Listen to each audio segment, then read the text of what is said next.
ভাইয়া আমরা লাইভে আছি, আপনি শুরু করতে পারেন।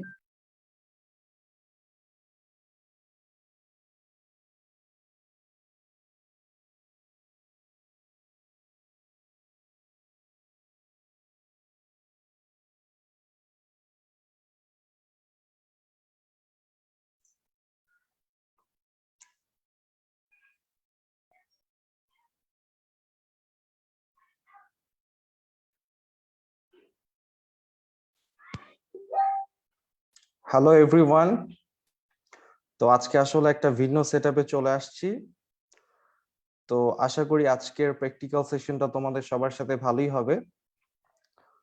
জুবাইর হোসেন ওয়ালাইকুম আসসালাম। সমুজ্জ্বল দাস ওয়ালাইকুম আসসালাম ভাইয়া। সুহাদা, শিরিন, সুমন, সূত্রধর, ওকে, নূরে শান্তি, সামিউল, রাকিবুল হাসান, মুন্না, সুমন। আচ্ছা, সো আজকে আসলে মানে কমপ্লিটলি ভিন্ন একটা মানে অন্যভাবে জয়েন করেছি। এভাবে আসলে তোমরা খুবই অভ্যস্ত এভাবে ক্লাস করে, বাট আমার জন্য তোমাদের সাথে এইভাবে এটাই প্রথম ক্লাস। তো আশা করি আজকের ক্লাসটা সবাই গুরুত্ব সহকারে করবা, কারণ আজকের ক্লাসটাকে আমি এমন ভাবে প্ল্যান করেছি যেটা তোমাদের বিগত সবগুলা ক্লাসকে রিভিশন করাবে এবং প্র্যাকটিক্যাল যে আন্ডারস্ট্যান্ডিং যতটুকু দরকার সেটা তোমাদেরকে আজকে আর কি তোমাদেরকে সেটা আমি জানানোর চেষ্টা করব। এবং পাশাপাশি আজকে তোমাদেরকে আমি যেভাবে ল্যাব করাবো সেই ল্যাবটা তোমরা কিভাবে বাসায় প্র্যাকটিস করবা সেই সংক্রান্ত টিপস এন্ড ট্রিক্স নিয়েও কিন্তু কথা হবে। ওকে, তাইফুর ওয়ালাইকুম আসসালাম। রাজু ভাইয়া বোর্ডে নেন? হ্যাঁ অবশ্যই ভাইয়া, আমি থিওরি পোর্শন গুলা বোর্ডে নিব, বাট যেহেতু প্র্যাকটিক্যাল, যেহেতু প্রোগ্রামিং, সো প্রোগ্রামিং কিন্তু আসলে আমি বোর্ডে রান করতে পারবো না। অবশ্যই পারবো, আমি আমি আমার মানে লাইক ব্রেন দিয়ে আমরা ক্যালকুলেশন করে ইমাজিন করতে পারবো কোনটা আমাদের আউটপুট হবে, বাট আমরা কিন্তু ওই যেটা আসলে অ্যাকচুয়ালি যেভাবে আমরা সামনে প্রোগ্রামিং করব বা তোমরা যখন করবা তখন কিন্তু আসলে বোর্ডে ওই জিনিসটা হবে না। তো আজকের ক্লাসটা যেমন আমরা এইভাবে করতেছি, আবার নেক্সট ক্লাসটা আবার বোর্ডে করব, তারপরে আবার সেটার কি ল্যাব করব। বাট আমি তোমাদেরকে একটা কথা অ্যাসিওর করতেছি যে ল্যাব ক্লাসগুলা অনেক বেশি ইম্পর্টেন্ট, ঠিক আছে? সো এরকম মনে করা দরকার নেই যে ভাই স্ক্রিন শেয়ারে ক্লাস হচ্ছে ক্লাস করব না, বা এটা কি এটা রিয়েল মনে হচ্ছে না, কেমন যেন মনে হচ্ছে কম্পিউটার স্ক্রিন শেয়ার দেওয়া হচ্ছে, এইটা ভাবার কোনো কারণ নেই। এই ক্লাসটাও অনেক গুরুত্বপূর্ণ, ঠিক আছে? কারণ এই ল্যাবটা যদি তোমরা না দেখো, তোমরা কিন্তু বাসায় যখন নিজেরা ল্যাব করবে অনেক ধরনের সমস্যা ফেস করতে পারো, কিংবা অনেকগুলা জিনিস তোমরা না বুঝতে পারো। তো প্রত্যেকটা কনফিউশন ক্লিয়ার করার জন্যই কিন্তু আমি আজকে এইভাবে জয়েন হয়েছি। ওকে, জেরিন নাফি, আচ্ছা আচ্ছা ঠিক আছে, অলমোস্ট 77 জন আমাদের সাথে জয়েন হয়ে গেছে। সো রাইট নাও আমি যেটা করতে যাচ্ছি সেটা হচ্ছে আমি আমার স্ক্রিনটা শেয়ার দিচ্ছি। যে কোনো sound problem, any type of issues তোমরা যদি ফেস করো, যে প্রবলেম হচ্ছে ক্লাসটা করতে, আমাকে জানাও। আর চেষ্টা করতেছি ইনশাল্লাহ ভালো একটা কিছু হবে। তো আমি শুরু করি। শেয়ার স্ক্রিন, ওকে।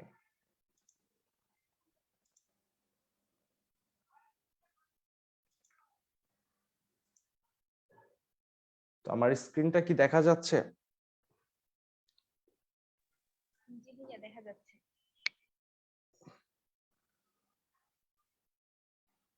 আচ্ছা, ফারহানা ইসলাম ওয়ালাইকুম আসসালাম, মাহাদি হাসান ওয়ালাইকুম আসসালাম। তো বিসমিল্লাহির রহমানির রহিম, আমি আমার সেশনটা স্টার্ট করি। তো আই হোপ আমার স্ক্রিন তোমরা দেখতে পাচ্ছ, ঠিক আছে? এখন আর অন্য কিছু ভাবা যাবে না। দিস ইজ ক্লাস, এটাই আমাদের ক্লাস। যে প্ল্যাটফর্মে হোক, যে সিস্টেমেই হোক, আমরা কপ আপ করার চেষ্টা করব, আমরা বোঝার চেষ্টা করব। সো প্রথমত যারা যারা গত ক্লাসটা করেছো তারা প্লিজ রেসপন্স করার চেষ্টা করবে। আজকের ক্লাসটা যদি তোমরা বুঝতে পারো, তার মানে তোমরা কি মানে একটা স্টেপে চলে আসো, যে স্টেপ থেকে আসলে খুব সহজ হবে বাকি জিনিসগুলো শেষ করা। তো প্রথমে আমি তোমাদেরকে বলেছিলাম যে আমরা যখন একটা সি প্রোগ্রাম তৈরি করি, সো আমরা একটা ফাইল ক্রিয়েট করি, রাইট?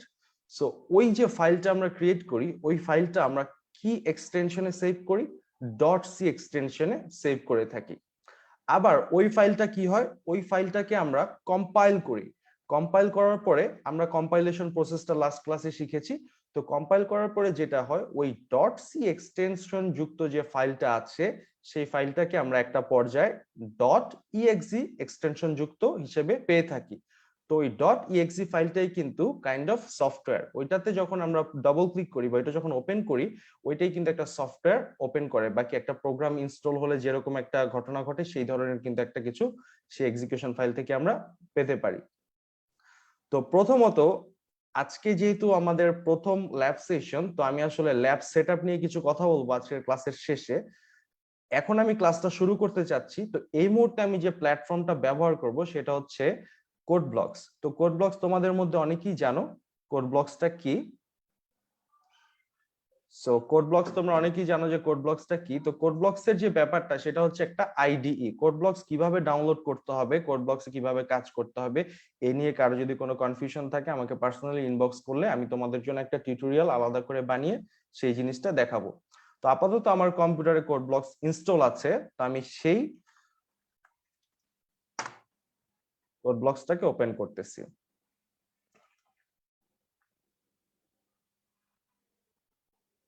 আচ্ছা, স্বপন দাস বলতেছে ভাই প্লিজ ইউজ ভিএস কোড। দেখো যে কোনো যে আইডি প্ল্যাটফর্মে তুমি ইউজ করো না কেন, এটার মধ্যে আসলে কোনো পার্থক্য নেই।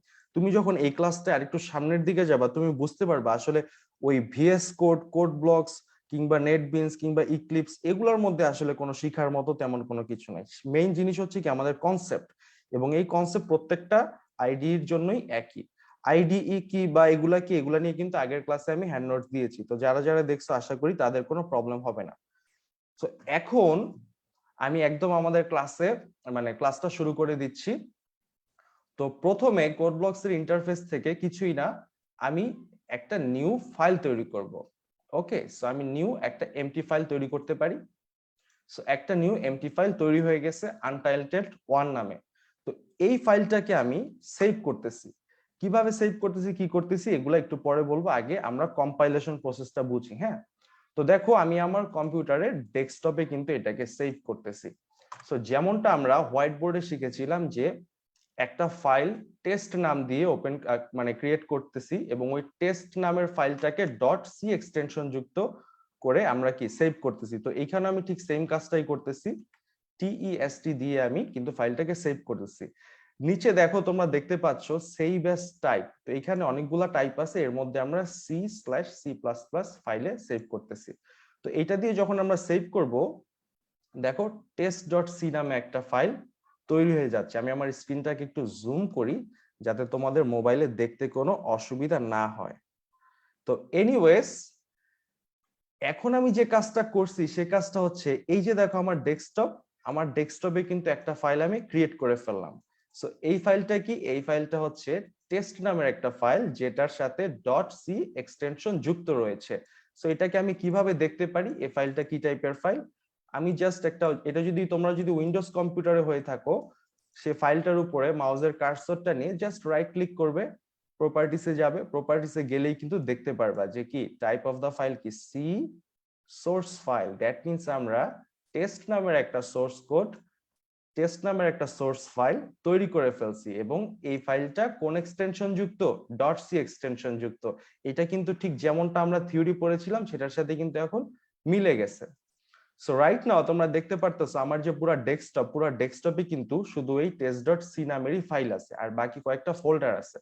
তো এখন এই test.c ফাইলটাকে আমাদের কোথায় নিতে হবে, কি করতে হবে, কম্পাইল করতে হবে। কম্পাইল করে কি করতে হবে, কম্পাইল করে test.exe ফাইলে বানাতে হবে, রাইট? তো সেই প্রসেসটাই আমরা এখন করব। তো এই পর্যন্ত যারা যারা আছো তোমরা কিন্তু মনোযোগটা এখন বাড়ায় দাও, আসল ক্লাসটা কিন্তু এখন শুরু হবে। আচ্ছা, SD রাহুল বলছে যে লিনাক্সে কোড ব্লকস ডাউনলোড দেওয়া যাবে কি? হ্যাঁ, অবশ্যই যাবে। তুমি codeblocks.org যে ওদের যে ওয়েবসাইটটা আছে এখান থেকে তুমি লিনাক্সের জন্য ডাউনলোড করতে পারবা। আচ্ছা আচ্ছা, ঠিক আছে, অনেকজনই আছো আমাদের সাথে, তো আমরা শুরু করি। তো রাইট নাও যেমনটা আমরা আমাদের এই কি বলে থিওরি ক্লাসে দেখেছিলাম যে প্রথমে আমরা একটা ফাইল তৈরি করলাম test.c। সো এই ফাইলটার মধ্যে এখন আমরা মনে করো আমাদের একটা প্রোগ্রাম করতে হবে। সো এখন আমি তোমাদেরকে প্রশ্ন করব যে আমাদের এই ফাইলটা কিন্তু এখন একদম খালি আছে। তো এখন আমি তোমাদেরকে প্রশ্ন করব যে একটা বেসিক প্রোগ্রাম তৈরি করতে আমরা শিখেছিলাম কি আমাদের কয়টা জিনিস লাগে, আমাদের কিন্তু 3টা জিনিস লাগে, রাইট? সো ওই 3টা জিনিস আমরা এখানে কি করব, তিনটা জিনিস আমরা ওইখানে টাইপ করব, বা তিনটা জিনিস বসানোর জন্য যে কোডটা করতে হবে সেই কোডটা কিন্তু আমরা করব। সো এখন আমি প্রথমে কি অ্যাড করব, হেডার ফাইল অ্যাড করব। সো কি কি অ্যাড করতে হবে সেটা আমি একটু কমেন্টে লিখে দিচ্ছি। তো কমেন্ট করার জন্য, মাল্টি লাইন কমেন্ট করার জন্য আমরা একটা স্ল্যাশ আর একটা স্টার দিয়ে শুরু করব। সো স্ল্যাশ আর স্টার দিয়ে শুরু করলাম। তো এটাকে আমি এখানে শেষ করব স্টার আর স্ল্যাশ দিয়ে। এটা হচ্ছে কমেন্ট। কমেন্ট হচ্ছে এমন একটা জিনিস যেটা আমাদের সোর্স কোডের উপরে কোনো, মানে যেটা আমাদের, যে জিনিসটা আসলে কম্পাইল হয় না, যে জিনিসটা আমরা আমাদের বোঝার সুবিধার্থে আমাদের সোর্স কোডের উপরে লিখে থাকি। যেন ধরো সাপোজ তুমি অনেক বড় একটা প্রোগ্রাম করলা, সো বড় একটা প্রোগ্রাম করার পরে তোমার এই প্রোগ্রামটা আবার তোমার কোন একটা বন্ধু মডিফাই করবে। সো তুমি কোন জায়গায় কি করছো এই জিনিসটাকে, এই জিনিসটা যেন তোমার বন্ধু বুঝতে পারে, এর জন্য কি করা যেতে পারে, তোমার কোডের প্রত্যেকটা জায়গায় কমেন্ট করা যেতে পারে। তাহলে কি তোমার ফ্রেন্ড সবগুলা জিনিস বুঝতে পারবে। তো এখন তোমাদের বোঝার সুবিধার্থে আমি সবার উপরে কমেন্ট করে লিখে দিচ্ছি কি আমাদের তিনটা বেসিক জিনিস লাগবে। সেই তিনটা বেসিক জিনিস হচ্ছে কি, নাম্বার 1 কি লাগবে, হেডার ফাইল ইনক্লুড করতে হবে, এক বা একাধিক হতে পারে হেডার ফাইল। নাম্বার 2 কি লাগবে, নাম্বার 2 লাগবে মেইন ফাংশন। এন্ড নাম্বার 3 কি লাগবে, নাম্বার 3 লাগবে আমাদের মেইন ফাংশনের বডি। সো এই তিনটা জিনিস কিন্তু আমরা নিচে এখন কোডিং করব। সো উপরে আমি কমেন্টটা করে নিলাম, কারণ এই কমেন্টটা দেখলে যারা যারা আগের ক্লাসগুলোয় ছিল না বা তারা অনেকটা রিলেট করতে পারবে আমরা আসলে কি করতেছি। আচ্ছা, ওকে, মাকসুদ অলরেডি বলে দিছে যে header, main function and body. Okay, আচ্ছা, ইয়ে বলতেছে, ওই রোহান চৌধুরী বলতেছে জুম করার কথা। আমি আরেকটু জুম করি, এখন কি ক্লিয়ার দেখা যাচ্ছে কিনা। বাকি কোনো কিছু দেখতে হবে না, আমি যেই পোর্শনটা কোড করতেছি, মানে যেই পোর্শনটা লিখতেছি ওটা দেখা গেলেই যথেষ্ট। আচ্ছা, তো এখন তোমরা সবাই জানো যে আমরা কি করব, হেডার ফাইল ইনক্লুড করব। সো আমরা অলরেডি কিন্তু আমাদের এই যে মেইন test.c যে ফাইলটা আমরা তৈরি করলাম, সি প্রোগ্রামের একটা ফাইল যেটার নাম দিয়েছি টেস্ট, এই ফাইলটার ভিতরেই কিন্তু লিখতেছি। সেইখানেই কিন্তু আমি ডবল ক্লিক করলে এই পেজটা চলে আসতেছে। তো এইখানে এখন আমি প্রথমে কি করব, হেডার ফাইলটা ইনক্লুড করব। সো ফার্স্ট আমি হ্যাশ দিয়ে নিচ্ছি, হ্যাশ দিয়ে আমি কি লিখতেছি, ইনক্লুড, ঠিক যেমনটা বোর্ডে লিখেছিলাম একদম সেম, stdio.h, তাহলে আমার হেডার ফাইলটা ইনক্লুড হয়ে গেল। এন্ড সেকেন্ড আমি কি করব, মেইন ফাংশনটা অ্যাড করব। সো মেইন ফাংশনটা কিভাবে ইয়ে করতে হয়, লিখতে হয় জাস্ট মেইন দেন ব্র্যাকেট, তারপরে আমি কি করলাম, মেইনের বডিটা দিয়ে দিলাম। এখন তোমরা যারা জানো আগের ক্লাসগুলো করেছিলা তারা অবশ্যই জানো যে মেইন ফাংশনের রিটার্ন টাইপ কি দিব, বেস্ট প্র্যাকটিস কি, মেইন ফাংশনের রিটার্ন টাইপ কি দিব, একটু কমেন্টস করে জানাও তো।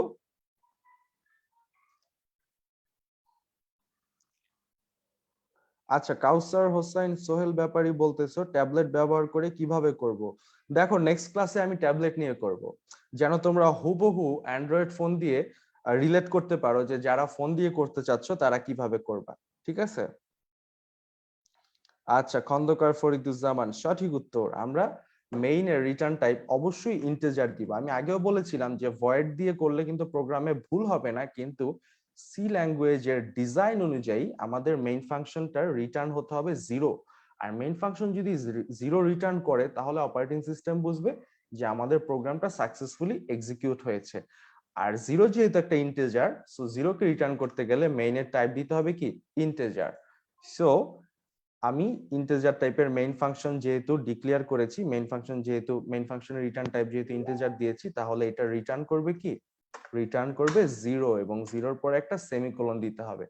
তো এতটুক মিলে কিন্তু আমাদের বেসিক একটা স্ট্রাকচার হয়ে গেল না প্রোগ্রামের। কোনো কনফিউশন আছে এই পর্যন্ত? আচ্ছা, ওকে। আচ্ছা, রাতুল হাসান বলতেছে মোবাইলে কোন অ্যাপ ইউজ করলে ভালো হয়। অ্যাপের ব্যাপারটা জানি না ভাইয়া, তবে মোবাইলে তোমরা ডিরেক্টলি তোমাদের ব্রাউজার থেকে অনলাইন কম্পাইলার ব্যবহার করে কিন্তু সুন্দরভাবে প্রোগ্রাম করতে পারবে, এবং শুধু তাই না, সেই প্রোগ্রামটা তোমরা কিন্তু সেভও করতে পারবে। সো এটা নিয়ে চিন্তা করো না, নেক্সটের দিন আমি যখন ট্যাবলেটে দেখাবো তখন কিন্তু ক্লিয়ার হবে। সো এই পর্যন্ত আমি কি করলাম, আমাদের প্রোগ্রামের বেসিক একটা বডি মানে বেসিক একটা স্ট্রাকচার কিন্তু বানায় ফেললাম, দ্যাট মিনস আমাদের প্রোগ্রামটা কিন্তু হয়ে গেছে। সো যদি তোমরা এই জায়গাটা খেয়াল করো, আমার মাউসের কার্সারটা যেখানে আছে, যে এখানে কিন্তু ইয়োলো একটা স্টিক আছে, রাইট? লেফট সাইড একটা ইয়োলো একটা স্টিক আছে। এই ইয়োলো স্টিকটা মানে কি জানো? এই ইয়োলো স্টিক মানে হচ্ছে আমার এই যে প্রোগ্রামটা আমি লিখলাম, এই প্রোগ্রামটা কিন্তু এখনো কম্পাইল হয় নাই। সো প্রোগ্রামটা কম্পাইল হয় নাই বা প্রোগ্রামটা বিল্ড হয় নাই। সো আমাদের যেতে হবে কোথায়? আমাদের যেতে হবে মূলত কি হয়, আমি একটু রিভিশন করাই দিচ্ছি, যে লাস্ট ক্লাসে আমরা যে জিনিসটা শিখছিলাম। ফন্টের সাইজটা একটু বড় করে দিই যেন তোমাদের দেখতে অসুবিধা না হয়। সো ফার্স্ট অফ অল আমরা একটা সোর্স কোড ক্রিয়েট করছি। হ্যাঁ, সোর্স কোড ক্রিয়েট করছি ইন সি ল্যাঙ্গুয়েজে। তো সেই সোর্স কোডটার নাম কি হয়েছে? সোর্স কোডটার নাম হয়েছে টেস্ট, ছোট হাতে টেস্ট ডট সি। তো এই টেস্ট ডট সি কে আমাদের কি করতে হবে? প্রথমে যখন এটাকে আমরা কম্পাইল করব, এটা কি করবে? প্রি প্রসেসর এটাকে ইনপুট নিবে এবং এটার হ্যাশ দিয়ে যতগুলো লাইন আছে, অর্থাৎ প্রি প্রসেসর ডিরেক্টিভ দিয়ে যে কয়টা লাইন আছে সেই কয়টা লাইনকে রিমুভ করে একটা কি পিওর সি কোড কিন্তু তৈরি করবে। সো এই পিওর সি কোডটা তৈরি হওয়ার পরে সেটা কি হবে? সেটা কিন্তু কম্পাইল হবে। সেটা কম্পাইল হওয়ার পরে আমার কি আসবে? সেটা কম্পাইল হওয়ার পরে আমি কিন্তু একটা টেস্ট ডট ও অর্থাৎ একটা অবজেক্ট কোড কিন্তু আমি পাবো। সো ডট ওটা হচ্ছে একটা অবজেক্ট ফাইলের এক্সটেনশন। তো এই ডট ওটার সাথে আবার কি হবে? এইটা নিয়ে আবার লিঙ্কার আরেকটা প্রোগ্রাম, সেই প্রোগ্রামটা কি করবে? এই অবজেক্ট গুলোকে আর লাইব্রেরি ফাইলস গুলাকে একসাথে যুক্ত করে সে একটা ডট ইএক্সি ফাইল বানাবে। তারপরে আমরা কি পাবো? Test dot exe. তো যারা যারা এই পর্যন্ত দেখতেছো, এই জিনিসটা কি রিভিশন হয়েছে? বোঝা যাচ্ছে না? হুম, আচ্ছা, ওকে। তো এখন যেমনটা বলতেছিলাম যে আমরা আমাদের এই টেস্ট ডট সি ফাইলে একটা কোড কিন্তু লিখছি, যদিও এটার মধ্যে আমরা অন্য কোনো স্টেটমেন্ট এখনো দেই নাই। সো আমরা এখন একটা স্টেটমেন্ট দিয়ে নিচ্ছি যে প্রিন্ট স্টেটমেন্ট, প্রিন্টএফ, দেন এই দুইটা ব্র্যাকেটের মধ্যে আমরা একটা কিছু কি লিখতে পারি ছাপানোর জন্য। তো এটার মধ্যে আমি লিখি হ্যালো এভরিওয়ান। সো এই জিনিসটা আমার এই প্রোগ্রামটা যদি আমি সাকসেসফুলি এই প্রোগ্রামটা যদি আমি কম্পাইল করতে পারি, এই প্রোগ্রামটা থেকে যদি একটা ডট ইএক্সি ফাইল আনতে পারি, সেই ফাইলটাকে যদি আমি রান করি, সেই ফাইলটা যদি আমি ওপেন করি, তাহলে কিন্তু সাকসেসফুলি আমি এই লেখাটা দেখতে পারবো, হ্যালো এভরিওয়ান। ঠিক আছে? তো এখন যে কাজটা করতে হবে সেটা হচ্ছে এই জিনিসটাকে কম্পাইল করতে হবে। তো যেমনটা এখানে বলা আছে, সো কম্পাইলেশন প্রসেসটা স্টার্ট করতে হলে, এটা যেহেতু আইডিই মানে হচ্ছে আমাদের কোড ব্লকস। এই কোড ব্লকসটা কি? কোড ব্লকসটা একটা সফটওয়্যার, যে সফটওয়্যারটা ডেভেলপাররা ইউজ করে প্রোগ্রাম ডেভেলপ করার জন্য। তো আপাতত আমরা এই সফটওয়্যারটা ইউজ করতেছি আমাদের প্রোগ্রামটাকে আর কি সামনের দিকে নিয়ে যাওয়ার জন্য। তো প্রথমে আমরা যে কাজটা করব, আমরা এই প্রোগ্রামটাকে বিল্ড করব। দ্যাট মিনস আমি যখন বিল্ড করব তখনই প্রোগ্রামটার সম্পূর্ণ কম্পাইলেশন প্রসেসটা শেষ হবে। তো অ্যাকর্ডিং টু কোড ব্লকস এখানে একটা সেটিংস এর চিহ্ন আছে এই যে উপরে এইখানে। তো এটা হয়তো তোমাদের দেখতে একটু কষ্ট হচ্ছে, বাট তোমাদের ওইটা নিয়ে স্ট্রেস নেওয়ার কোনো কারণ নেই। তুমি জাস্ট মনে করো যে এখন আমরা এই যে প্রোগ্রামটা সেটাকে কি করতেছি? সেটাকে কম্পাইল করতেছি। সো আমি এটাতে ক্লিক করলাম, দেখো এখানে কিন্তু আমাদের ইয়োলো যে স্টিকটা ছিল, সম্পূর্ণ ইয়োলো স্টিকটা কি হয়ে গেল? গ্রিন হয়ে গেল। সো দ্যাট মিনস আমাদের কম্পাইলেশনটা কিন্তু সাকসেস হয়েছে। দেখো নিচে এখানে কিন্তু লেখা আছে যে জিরো এরর, জিরো ওয়ার্নিং। ঠিক আছে, মানে এটার মধ্যে কোনো এরর নাই। আমরা যেহেতু সুন্দরভাবে প্রোগ্রামটা শিখে গেছি, আমাদের প্রোগ্রামটা একদম নির্ভুল, এখানে কোনো এরর নাই। আবার এখানেও পুরাটা স্টিক কিন্তু গ্রিন হয়ে গেছে, দ্যাট মিনস প্রোগ্রামটা এই পর্যন্ত ঠিক আছে। তো তোমরা যারা প্রথম থেকে ক্লাসটা খেয়াল করতেছো, ওরা কিন্তু জানো যে আমি আমার এই যে ফাইলটা টেস্ট ডট সি, এই ফাইলটা আমার ডেস্কটপে সেভ করেছিলাম এবং ডেস্কটপে শুধু এই একটা মাত্র ফাইল ছিল আর বাকি আমার কিছু পার্সোনাল ফোল্ডার ছিল। তো এখন আপনার ডেস্কটপে যাব, যে দেখবো অবস্থাটা কি হয়েছে। দেখছো ব্যাপারটা কি খেয়াল করছো? যেখানে টেস্ট ডট সি ছিল একটা ফাইল, বাট এখানে তিনটা ফাইল চলে আসছে কম্পাইল করার পর পর। ব্যাপারটা কি খেয়াল করতেছো কিনা? খুবই ইম্পর্টেন্ট সেশন আজকেরটা। যারা যারা সেশনটা লিভ করবে তারা অনেক কিছু মিস করবে, অনেক বেসিক জিনিস মিস করবে যেগুলো আসলে সবসময় দেখার সুযোগ হবে না। আচ্ছা, এখানে মাহাদি হাসান বলতেছে ইন্টিজার দেন নাই। ভাই আমি ইন্টিজার দিয়েছি তো, দেখো এই যে ইন্টিজার মেইন, এই যে ইন্টিজার। তো এইটাকে কিন্তু কম্পাইল করার পরপরই, বিল্ড করার পরপরই, আগে ফাইল ছিল শুধু একটা, এখন কিন্তু ফাইল হয়ে গেছে তিনটা। তার মানে নতুন আরো দুইটা ফাইল অ্যাড হয়ে গেছে।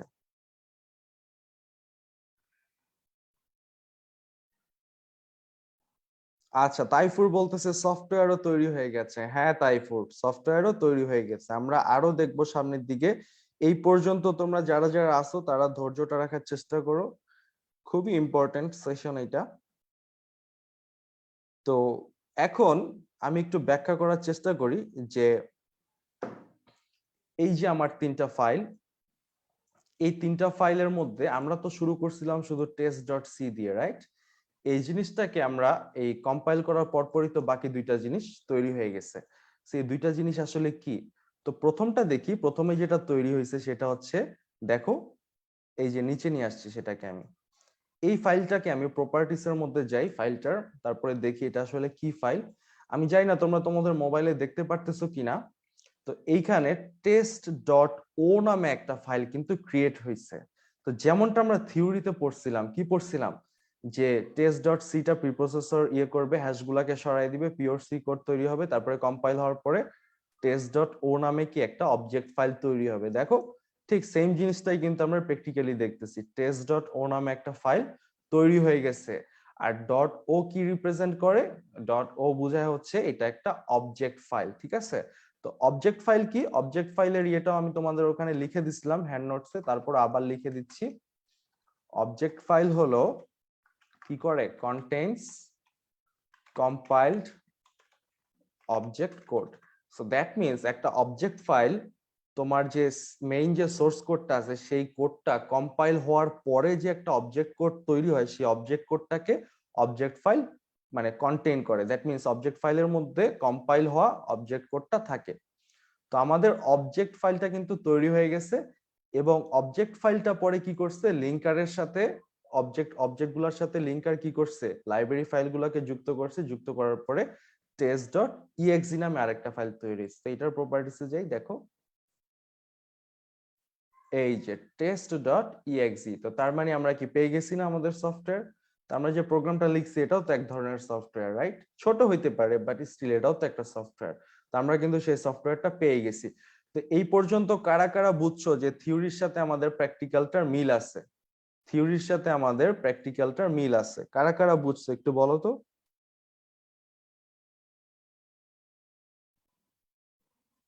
আচ্ছা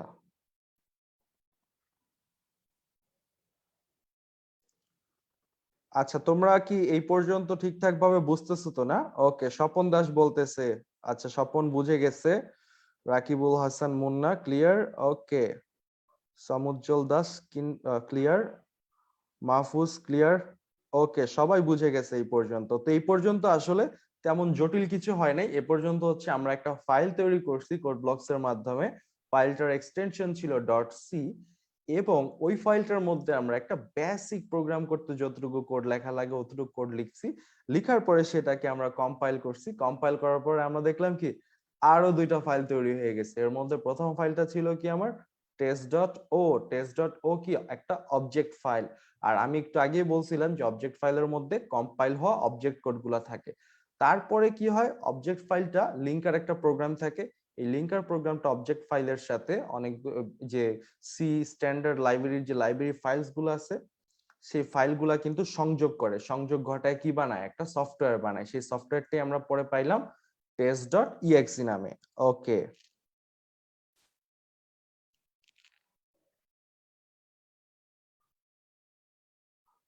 আচ্ছা, একজন লিখতেছে ভাইয়া সি দিয়ে বানানো সফটওয়্যার কি সিএসএস দিয়ে ডিজাইন করা যায়? সিএসএস হচ্ছে তোমার ক্যাসকেডিং স্টাইল শিটস। এটা যখন তুমি একটা ওয়েব পেজ বানাবা, সেই ওয়েব পেজের যে কালার বা যে ডিজাইন গুলা সেগুলা তুমি সিএসএস দিয়ে করতে পারো। আর সি হচ্ছে একটা প্রোগ্রামিং ল্যাঙ্গুয়েজ। এখানে তোমাদের মেইন যে জিনিসটা বুঝতে হবে যে HTML CSS দিয়ে হচ্ছে আমরা ফ্রন্ট এন্ড তৈরি করি। দ্যাট মিনস যে জিনিসটা আমরা দেখি, সাপোজ একটা ফর্ম বানাই, সো যে ফর্মটা আমরা দেখি একটা ওয়েবসাইট বা একটা ওয়েব পেজে যেরকম ডিজাইন বা লেআউট দেখি, ওই জিনিসটা HTML CSS জাভাস্ক্রিপ্ট এগুলো দিয়ে বানানো। কিন্তু ভিতরে যে ফাংশনালিটি থাকে, যেমন সাপোজ কোন ফর্মের ইনপুটটা ভ্যালিড, কোনটা ভ্যালিড না, কি টাইপ ইনপুট দেওয়া যাবে, কি টাইপ প্রসেস হবে, ওগুলোর জন্য কি আমাদের প্রোগ্রামিং ল্যাঙ্গুয়েজ দরকার হয়। আর সি হচ্ছে একটা প্রোগ্রামিং ল্যাঙ্গুয়েজ, ঠিক আছে। আর HTML হচ্ছে একটা মার্কআপ ল্যাঙ্গুয়েজ। দুইটাতে কনফিউজ হওয়া যাবে না। ওকে, এখানে এই পুষ্প বলতেছে ভাইয়া টেস্ট ডট সিটা ডেস্কটপে কিভাবে আনছেন? আপু, যে কাজটা আমি করছি সেটা হচ্ছে, দেখো এই জায়গাটাকে একটু এই অবস্থায় রাখি, আমি এই তিনটা জিনিসকে আমার ডেস্কটপের উপরে রাখি। মনে করো আমি আমার আইডি তে চলে আসলাম। তো তুমি যে আইডি ব্যবহার করো না কেন, সেখানে কিন্তু তুমি প্রোগ্রাম তৈরি করতে পারবা। সো সেই আইডি তে যে তুমি কিন্তু এভাবে এই ফাইলে ক্লিক করে নিউতে চাপ দিয়ে কিন্তু একটা নতুন এমটি ফাইল তৈরি করতে পারবে, রাইট? এই যে এখন একটা এমটি ফাইল তৈরি হলো। এখন এইটাতে আমি কন্ট্রোল S দিয়ে এটাকে আমি সেভ করতেছি, আমি লোকেশনটা সেট করতেছি আমার ডেস্কটপ। সো ডেস্কটপে দিয়ে আমি নামটা চেঞ্জ করে দিতেছি। সো সাপোজ এই ফাইলের নামটা আমি দিচ্ছি ল্যাব। তো এর আগেরটা ছিল টেস্ট, এইটা আমি ল্যাব দিয়ে সেভ করলাম। সো এবার আমার ডেস্কটপে যাই, দেখো ল্যাব নামে আরেকটা ফাইল চলে আসছে। সো এটা কিছুই না, এটা একটা বেসিক জিনিস। তুমি ফাইলটা যেখানে সেভ করবা সেখানে চলে আসবে। তো আমি আমার ফাইলটা ডেস্কটপে সেভ করছিলাম, আগের ফাইলটা, তাই ডেস্কটপে চলে আসছে। সো এনিওয়েজ, lab.c এর আপাতত আমাদের কোনো দরকার নাই। তো আমরা এখন আমাদের প্রথম যেই কাজটা করতেছিলাম সেটাতে ফিরে যাই। তো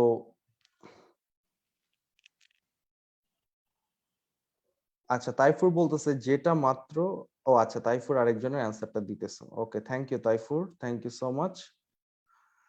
আচ্ছা, তাহলে এবার মনে হয় তোমাদের সাথে মানে এই মানে ফাইল যে ক্রিয়েট করলাম এই জিনিসটা তোমরা হয়তো বুঝে গেছো, বা তোমাদের মধ্যে যারা রেগুলার ক্লাসগুলো করছো ওদের অনেকগুলো কনফিউশন দূর হয়েছে। এবার ব্যাপারটা হচ্ছে, আমরা কিন্তু ঠিকই সফটওয়্যারটা বানাইলাম, কিন্তু সফটওয়্যারটার কিন্তু আউটপুট, বা আমরা কিন্তু সফটওয়্যারটার মানে যেই জিনিসটা ছাপানোর জন্য আমরা যে স্টেটমেন্টটা দিয়েছিলাম, প্রিন্ট স্টেটমেন্ট, তো সেটা কিন্তু এখন আমরা আউটপুটে দেখতে পাই নাই। তো এটার জন্যই কিন্তু আমরা সবাই অপেক্ষা করতেছি। তো এখন এই জিনিসটা আমি তোমাদেরকে একটু বুঝাই।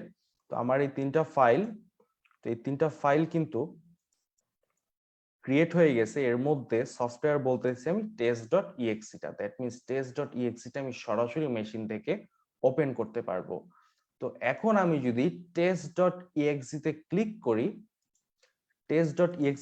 করি, আমি কিন্তু কোনো কিছু করতে পারতেছি না। সাপোজ এটা কিন্তু দেখো আমার নিচে কিন্তু এখানে একটা মুভমেন্ট হচ্ছে, বাট আমি কিন্তু কোনো আউটপুট দেখতে পারতেছি না। সো দ্যাট মিনস এটার মানে কি? এটার মানে কি আমাদের প্রোগ্রামটায় কোনো ভুল হয়েছে? না, এটার মানে আমাদের প্রোগ্রামটায় কোনো ভুল হয় নাই।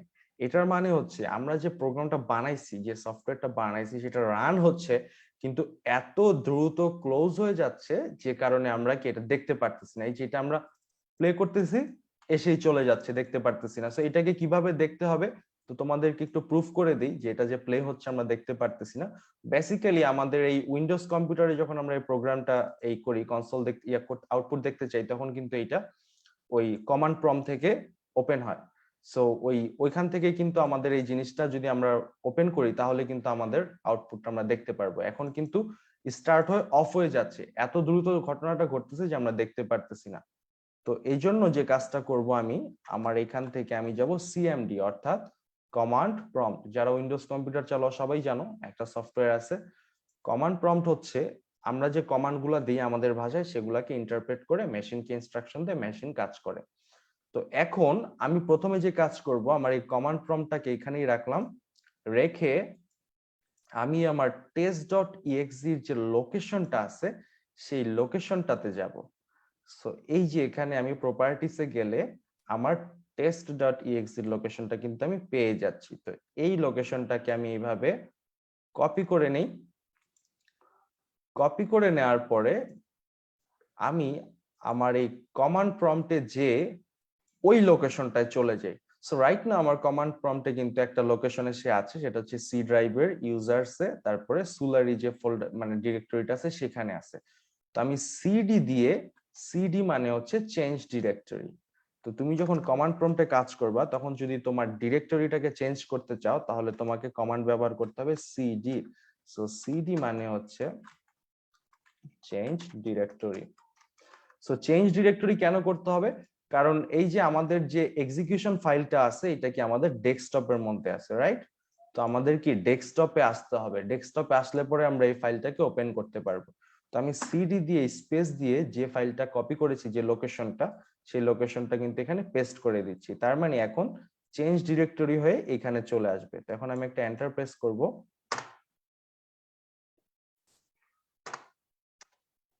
এন্টার প্রেস করার সাথে সাথেই কিন্তু তোমরা দেখতে পাচ্ছ যে একটু আগে ছিলাম সি ড্রাইভের ইউজারে সুলারি ফোল্ডারটা, এবার কিন্তু আমি সি ড্রাইভ ইউজার সুলারি ওয়ান ড্রাইভ দেন ডেস্কটপে কিন্তু চলে আসছি, রাইট? দেখো লাস্ট পোর্শনটা কিন্তু আমার ডেস্কটপ। সো এই ডেস্কটপের মধ্যে কি কি ফাইল আছে এটা দেখার জন্য আবার ডিআইআর একটা কমান্ড আছে, যেখানে আমি অল যতগুলা ফাইল ফোল্ডার আছে সবগুলা দেখতে পারবো। সো ডিআইআর চাপ দিলে কিন্তু আমি এখানে দেখতে পাচ্ছি যে এখানে আমার test.exe নামের ফাইলটা কিন্তু আছে। তো এখন এই ফাইলটাকে আমি test.exe ফাইলটাকে আমি জাস্ট এখানে লিখে এন্টার প্রেস করলেই ফাইলটা রান হয়ে যাবে। তো আমি সেটাই করি। তো আমি এখান থেকে এটাকে কপিও করতে পারবো। রাইট বাটন কপি করে এখানে নিয়ে আসলাম। তো এখন আমি এন্টার চাপ দিই। এই যে দেখো আমাদের আউটপুট চলে আসছে, হ্যালো এভরিওয়ান। আচ্ছা, এই পর্যন্ত তোমরা কি বুঝতেছো আমি কি করছি? একটু বলো তো।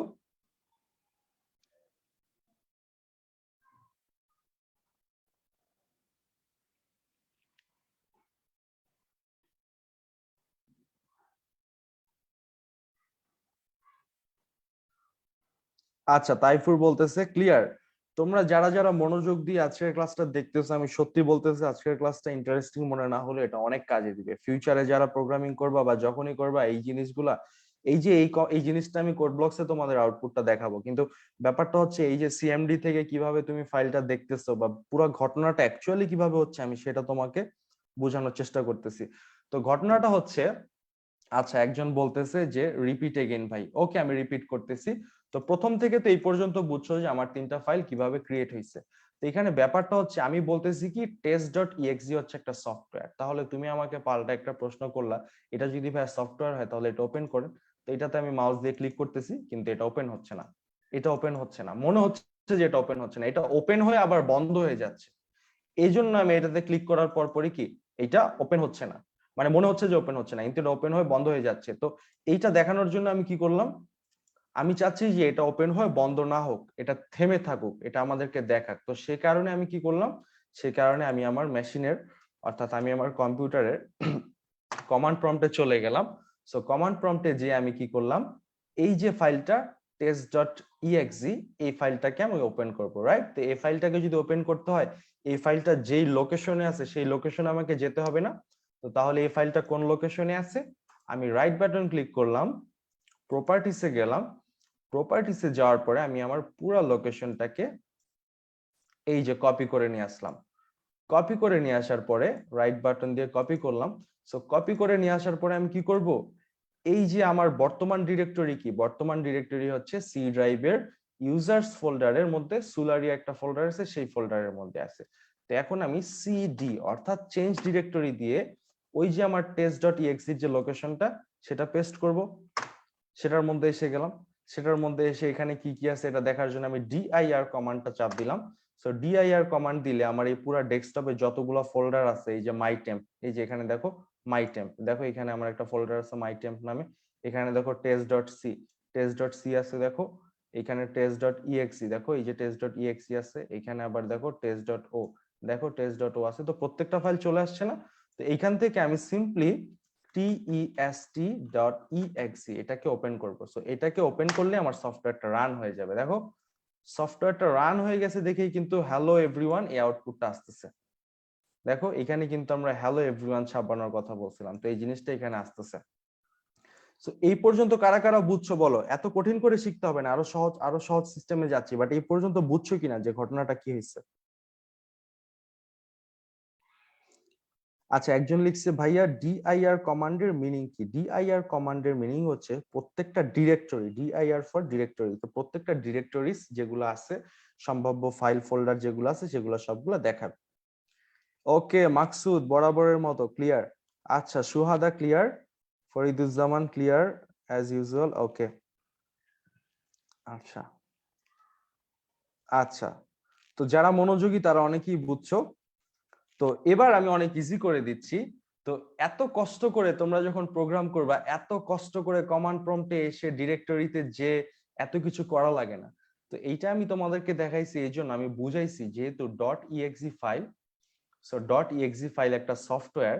সো দ্যাট মিনস আমি জাস্ট দেখাইছি এই ডট ইএক্সি ফাইলটা ডিরেক্ট যদি আমি ওপেন করি কমান্ড প্রম্পটের মাধ্যমে, আমরা কিন্তু আমাদের আউটপুটটা দেখতে পাচ্ছি। বাট তোমরা যখন আইডিই ব্যবহার করবা, অর্থাৎ code blocks, VS code, whatever, তোমরা যে কোনো আইডি যদি ব্যবহার করো, তোমরা কিন্তু এত কষ্ট করতে হবে না। এখানে দেখো কোড ব্লকস এর উপরে একটা বাটন আছে যে রান, সেই রান বাটনটা চাপ দিলে কিন্তু চলে আসবে। আমি কিন্তু অযথাই তোমাদেরকে ওই কঠিন জিনিসটা দেখাইছি, আমি আসলে দেখাইতে চাইছি এই কারণে তোমাদের ব্রেইনটা যেন বুঝতে পারে যে একটা ডট ইএক্সি ফাইল কম্পিউটার দিয়ে ওপেন করা যায়। ঠিক আছে, তো সেই জিনিসটাই আমি তোমাদেরকে বোঝানোর চেষ্টা করছি। সো সিম্পলি যদি তুমি তোমার কোড ব্লকস এর এইখানে রান বাটনটা চাপ দাও, দেখো আমি ক্লিক করি কি হয়, দেখো এখানে কিন্তু ডিরেক্টলি আউটপুট চলে আসছে। তো এত কষ্ট কিন্তু করা লাগে না, আমি প্রোগ্রামটা বানাইছি, প্রোগ্রামটা বানায় বিল্ড করছি, রান করার সাথে সাথে চলে গেছে। এবং বিল্ড এন্ড রান দুইটা জিনিস একসাথে করা যায়। দেখো এখানে আরেকটা বাটন আছে বিল্ড এন্ড রান, এটা দিলে একেবারে বিল্ড হয়ে আউটপুট সহ সব চলে আসবে।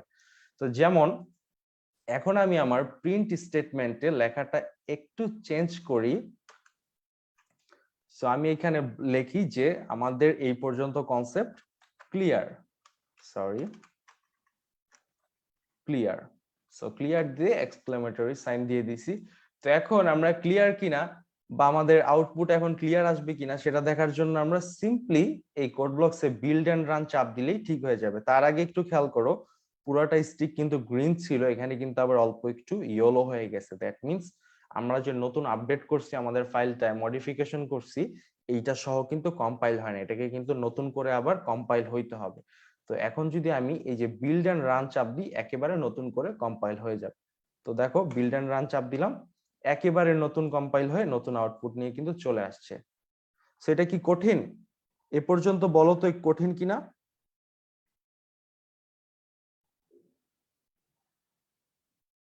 আচ্ছা, একটু যদি রেসপন্স করো আমার সামনে আগাইতে একটু সুবিধা হবে, বিকজ আমি চাই যে প্রত্যেকেই বুঝো। আচ্ছা স্বপন দাস বলতেছে ভাইয়া প্লিজ নেক্সট টাইম থেকে ডার্ক থিম ব্যবহার করবেন।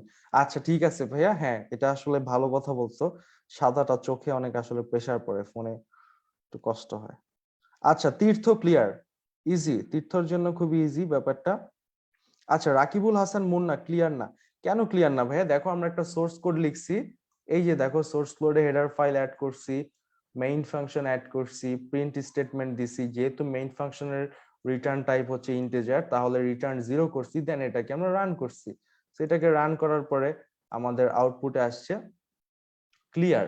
কেন ক্লিয়ার আউটপুটে আসছে? বিকজ আমাদের প্রিন্ট স্টেটমেন্টের মধ্যে ডাবল কোটেশনের মধ্যে ছিল ক্লিয়ার। তো এইটা কিন্তু কোনো কঠিন, আমরা কিন্তু এখনো কোনো কঠিন বিষয়ে যাইনি, আমরা জাস্ট বেসিক্সটাকে বুঝছি। আচ্ছা সিনশিন জয়া বলতেছে ইজি ওয়েটা আবার একটু বলেন। ইজি ওয়েটা হচ্ছে অনেক বেশি ইজি। দেখো যারা যারা বুঝছো তারা তো বুঝছোই, এখন ইজি ওয়েটা বলি। তোমরা যদি চাও যে কোনো কোড ব্লকস টোড ব্লকস কিছুই তোমাদের লাগবে না, খুবই সহজভাবে তোমরা কম্পাইল করতে চাও, সহজভাবে একটা প্রোগ্রামের আউটপুট দেখতে চাও, এখন সেই রাস্তায় চলে যাচ্ছি। মনে করো এতক্ষণ যা যা দেখাইছি এগুলো তোমাদের ইনডেপথ, যারা খুব বেশি জানতে চাও বা যারা অ্যাকচুয়াল জিনিসটা বুঝতে চাও তাদের জন্য। এবার আমি বলি যারা ডিফিকাল্ট ফেস করতেছো তারা প্র্যাকটিক্যালি কিভাবে করবা। মনে করো আমি আমার গুগল ক্রোমে আছি, রাইট? এটা তো গুগল ক্রোম, এটা একটা ব্রাউজার, তোমাদের মোবাইলেও আছে ক্রোম ব্রাউজার, রাইট? সো তোমরা তোমাদের ক্রোম ব্রাউজারে যে জাস্ট কিছু না দুইটা ওয়ার্ড লিখবা, সি কম্পাইলার। সি কম্পাইলার লেখার পরে তোমরা জাস্ট এন্টার চাপ দিবা, দেখো কতগুলো চলে আসছে না? আচ্ছা অনেকগুলা কিন্তু গুগলের সাজেস্টেড ওয়েবসাইট চলে আসছে। তো ধরো এখানে এই প্রোগ্রামিংসটা কেমন আমি জানি না, অনলাইন জিডিপি একটা আছে, এটাতে যেতে পারো। সাপোজ আমি এটাতে যাই, কমপ্লিটলি অনলাইন, কোনো কিছু ইনস্টল করতে হয় না, কিছু হয় না, জাস্ট ব্রাউজারে যে সার্চ করলাম সি কম্পাইলার, কয়েকটা লিংক আসলো, এর মধ্যে সেকেন্ড লিংকটাতে ঢুকলাম। সেকেন্ড লিংকটা কি? onlinegdb.com। ঠিক আছে, এটা একটা অনলাইন কম্পাইলার। দেখো একটা স্যাম্পল কোড কিন্তু করাও আছে। আচ্ছা ঠিক আছে, স্যাম্পল কোড পুরোটাকে আমি ক্লিয়ার করে দিচ্ছি। আমরা নিজেরা যেভাবে শিখছি নিজেরা কোড করব, আমাদের কোনো স্যাম্পল কোডের দরকার নেই। তো এখন যে কাজটা আমি করব সেটা হচ্ছে, দেখো মেইন ডট সি ওরা আগেই একটা ফাইল ক্রিয়েট করে রাখছে, মানে ওরা একটা ফাইলের নাম মেইন ডট সি দিয়ে অলরেডি ওপেন করে রাখছে আমাকে লেখার জন্য। এখন আমি জাস্ট এখানেই আমি আমার কোড লেখা স্টার্ট করব। So hash include stdio.h header file include করে দিলাম, ইন্টিজার মেইন ফাংশন দিয়ে দিলাম, আমার হচ্ছে এই যে সেকেন্ড ব্র্যাকেট ফাংশনের বডি, দেন আমি প্রিন্ট দিচ্ছি। প্রিন্ট কি দিব,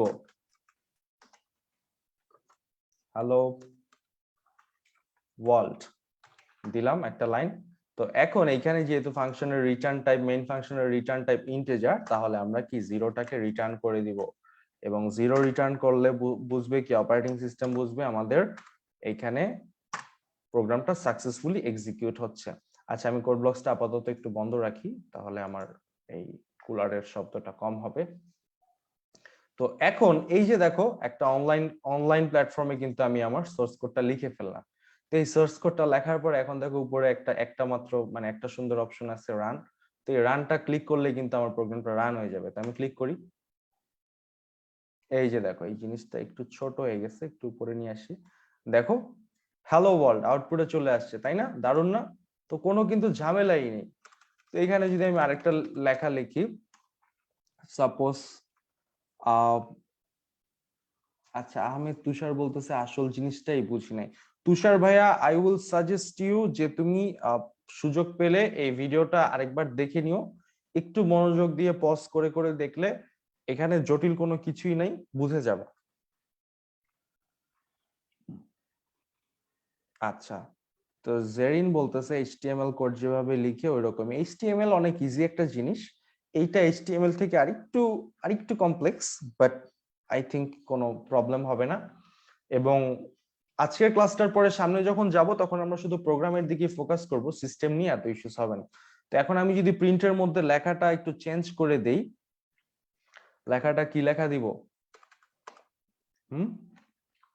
সাপোজ প্রোগ্রামিং ল্যাঙ্গুয়েজ। সো এখন যদি প্রোগ্রামিং ল্যাঙ্গুয়েজ দিয়ে আমি রান করি, আমার আউটপুটটা কিন্তু এখানেও চলে আসছে। তো দেখো এখানে কিন্তু আমার কোনো কোড ব্লকস ইনস্টল করতে হয় না, কিছুই করতে হয় না, একদম রেডিমেড আমি কিন্তু করে ফেলতেছি আমার প্রোগ্রামগুলা। এই যে তাইফুর কিন্তু লিংকটা শেয়ার করে দিছে যে এটা সবাই করতে পারবে, ফোন দিয়েও এই লিংকে চলে, হ্যাঁ ফোন দিয়েও কিন্তু একই, মোবাইল, ট্যাবলেট, আইফোন, অ্যান্ড্রয়েড, যে কোনো ফোন ইন্টারনেট কানেকশন থাকলে এই ইউআরএল থেকে কিন্তু তোমরা করতে পারবা। সো এইটা তো একটা গেল। এখন যদি আমি যদি এই গুগল থেকেই আবার সার্চ করি, আরেকটা আছে আমার খুব পছন্দের, সেটাও দেখাই। সেটা হচ্ছে REPLIT। সো এইটা লিখে সি কম্পাইলার। সো এইটাও আমার কাছে খুব ভালো লাগে, এই যে replit.com। তো এইটার মধ্যে যদি তুমি যাও, এইটার মধ্যে গেলে এটাও সুন্দর, দেখো একটু নিচের দিকে স্ক্রল করলেই দুইটা অপশন চলে আসছে, একটা স্যাম্পল কোড বানানো আছে হেডার ফাইল অ্যাড করে। তো এখানে কিন্তু তুমি কোড লিখতে পারবা। তো যেমন এখন এইখানে হ্যালো ওয়ার্ল্ড দিয়ে রাখছে, এখানে যদি আমি আমার নাম লিখি, নাম লিখে যদি আমি রান করি, তাহলে কিন্তু আমার নামটা আউটপুটে চলে আসতেছে। তো দেখো এগুলা প্ল্যাটফর্ম কোনো ম্যাটার না, তোমরা যারা প্রোগ্রামটা এনজয় করতেছিলা হোয়াইট বোর্ডে বা যে কোনো অবস্থাতে, তোমরা কিন্তু এই প্ল্যাটফর্ম নিয়ে কোনো চিন্তিত হবার কোনো কারণ নাই, কিভাবে করব কি হবে, প্রোগ্রাম বোঝাটা হচ্ছে আসল জিনিস। এই প্ল্যাটফর্ম তোমরা একবার বসলে একটু গুগল টুগল করলে এগুলো কোনো ব্যাপার না, আর আমি তো আছি যে কোনো সমস্যা। সো নট নেসেসারি যে তোমার কম্পিউটার থাকতে হবে। এই যে রোহান হচ্ছে ইয়ে করে দিছে, ওই যে replit.com এর লিংকটা শেয়ার করে দিছে। ওকে আচ্ছা, তো এখন আমি আবার একটু কোড ব্লকসে যাই। তো তোমরা এখন বুঝতেছো যে কোড ব্লকসে যা করতেছি হুবহু সেম যদি তোমরা এই যে gdb.com এইটা অথবা এই replit.com এগুলাই যাও, তোমরা কিন্তু করতে পারবা। আবার এটা করে কিন্তু সেভও করতে পারবা। দেখো এখানে যে এই যে অনলাইন জিডিবি তে যে আমি যে কোডটা করলাম না, এটা কিন্তু সেভ করা যাবে। দেখো এটা সেভ বাটন আছে, তো এই সেভ বাটনটা চাপ দিয়ে কিন্তু আমি ওরা একটু ঝামেলা করতেছে, ঝামেলাটা হচ্ছে আমাকে একটু লগ ইন করতে বলতেছে, আমি লগ ইন করবো না, বাট তুমি হয়তো বা লগ ইন করলে তোমাকে সেভ করতে দিবে।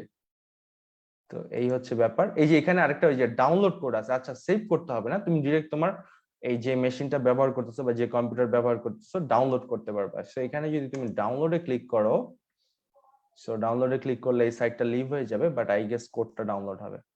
এই যে দেখো ডাউনলোড হয়ে গেছে, দেখো main.c ফাইলটা কিন্তু ডাউনলোড হয়ে গেছে।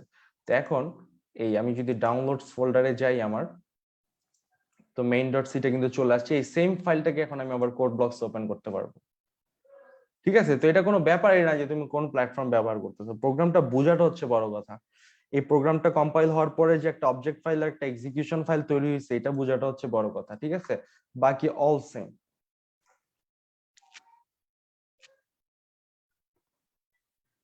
হ্যাঁ, স্বপন দাস খুবই সুন্দর কথা বলছো যে আমরা সেটআপের চিন্তা না করে কনসেপ্টে মনোযোগ দিলে মনে হয় ভালো হবে। অফকোর্স কনসেপ্টে মনোযোগ দিতে হবে। তবে একটা জিনিস নিয়ে আমি কিছুটা চিন্তিত, সেটা হচ্ছে আমাদের এই যে জুম দিয়ে যে আমরা স্ক্রিনটা শেয়ার করতেছি, এটাকে রিয়েল টাইম মনে হচ্ছে, এটা মনে হচ্ছে একটু দেরিতে তোমরা দেখতেছো, but it's all right. Lab যেহেতু প্র্যাকটিক্যালি যেহেতু দেখতে হবে, তো প্র্যাকটিক্যাল একটু ধৈর্য সহকারে দেখো। ওকে, এই যে বিএমআর মাকসুদ কিন্তু সুন্দরভাবে প্রোগ্রাম করে বুঝিয়ে দিচ্ছে যে আলহামদুলিল্লাহ ক্লিয়ার। আচ্ছা আচ্ছা, তো এখন আমি কি করব, এখন আমি কোড ব্লকসে, তো অনলাইনে তোমরা করতে পারো, তো কোড ব্লকসটা আমি ব্যবহার করি যেহেতু এটা আমার ভালো লাগে। তো এইখানে আমি একটা কাজ করব, সেটা হচ্ছে আমি তোমাদেরকে কয়েকটা জিনিস দেখাবো। সেটা হচ্ছে যে এই যে মেইন একটা ফাংশন, এই ফাংশনটাকে যদি আমরা ভয়েড টাইপও দেই, যদি আমরা ভয়েড টাইপও দেই, তারপরে যদি আমরা এখানে রিটার্ন 0 দেই, তার মানে এই ফাংশনটাও কিন্তু একই। মেইনের টাইপ যদি রিটার্ন দেই, সরি মেইনের টাইপ যদি ভয়েড দেই, তার মানে এটা কিন্তু কোনো কিছু রিটার্ন করবে না। সো এখানে আমি কমেন্টসে লিখতেছি, যদি ভয়েড হয় তার মানে এটা কি কোনো কিছু রিটার্ন করবে না, সো নো রিটার্ন। তারপরও কিন্তু আমাদের এটাও কিন্তু একটা সফটওয়্যার হিসেবে পারফর্ম করতে পারবে, এটাও কিন্তু ঠিক একই আউটপুট প্রোভাইড করবে, যেমনটা ইন্টিজার মেইন দিয়ে করলে করতেছিল। যেমন এখন যদি আমি রান করি, আচ্ছা এটা একটু স্লো হচ্ছে, আমি একটু বিল্ড এন্ড রান করি। আচ্ছা এইখানে হচ্ছে আমার এই ফাইলটাতে একটু প্রবলেম হয়েছে, আমি আচ্ছা এটা একটু কেটে দিই, এটার আমি বাদ দিয়ে আমরা যে ফার্স্টে test.c ছিল সেটাতেই করি।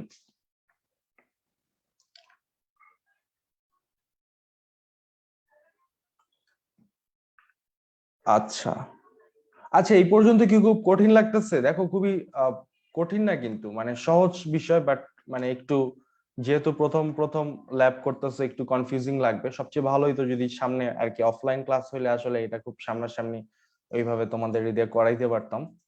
তো এনিওয়েজ, এখন যেরকম আমাদের কাছে একটা মেইন ফাংশন আছে, সো মেইন ফাংশনের মতো কিন্তু আমি আরেকটা ফাংশন বানাইতে পারি। সো এখন আমি তোমাদেরকে আসলে বুঝাবো যে মেইন ফাংশনটার কাজটা কি, মেইন ফাংশনটা কেন আমাদের জন্য এত বেশি ইম্পর্টেন্ট। সো আমি বলছিলাম আমার লেকচার স্লাইডে যে মেইন ফাংশনটা হচ্ছে মাস্ট।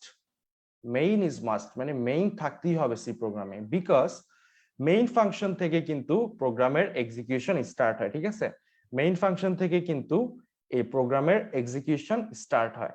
সো আমি মেইনের মতো হুবহু অবিকল আরেকটা ফাংশন বানাই, দেখো ইন্টিজার, একটু নিচে নিয়ে আসছি।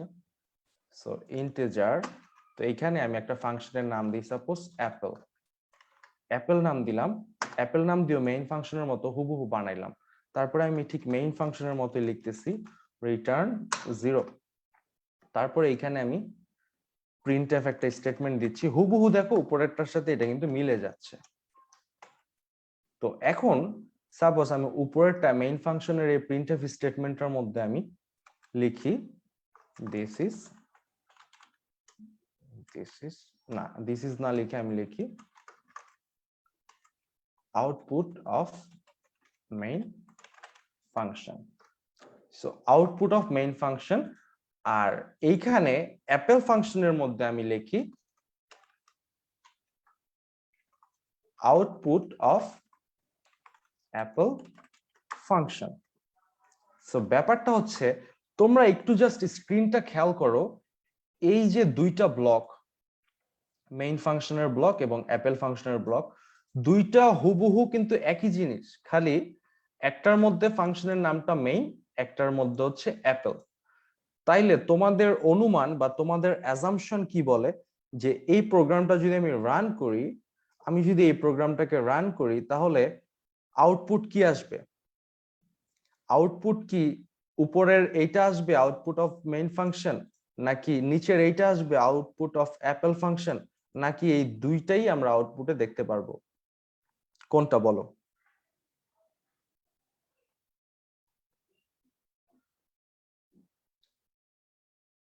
আচ্ছা, নীলাঞ্জনা, আচ্ছা একজন কি লিখতেছে, বলতেছে যে সব লিখছি বাট এরর আসতেছে। এরর আসার কোনো কথাই না, তুমি দেখো তোমার প্রোগ্রামের বাগটা কোথায় আছে, এখানে কোনো একটা বাগ তো অবশ্যই আছে, এই কারণেই এরর আসতেছে। আচ্ছা, মাহজুজা দিয়া কিন্তু বলতেছে উপরেরটা আসবে ভাইয়া। আচ্ছা তোমরা বলো, এই দিয়ার যে অ্যান্সারটা উপরেরটা আসবে, এটা কি ঠিক নাকি ভুল? আচ্ছা, তীর্থ বলতেছে আউটপুট অফ মেইন ফাংশন আসবে। ওয়াও। আচ্ছা, মৃদুল হাসান নীরব একই কথা বলতেছে, উপরেরটা আসবে।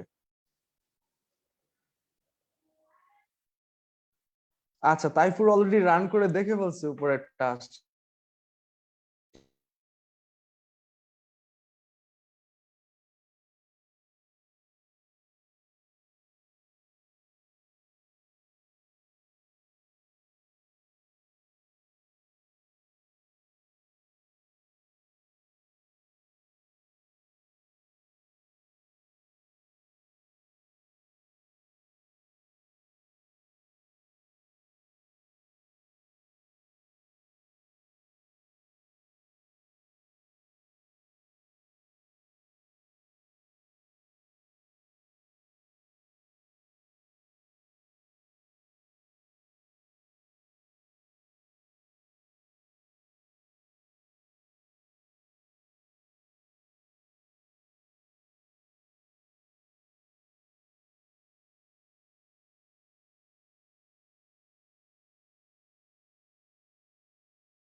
হ্যালো।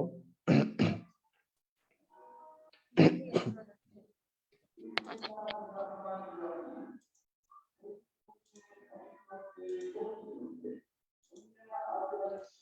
আচ্ছা, ইন্টারনেটের একটু প্রবলেম হচ্ছিল, এই কারণে হচ্ছে আমার এই এটা চলে গেছিল লাইভটা, বাট সমস্যা নেই, আবার চলে আসছি।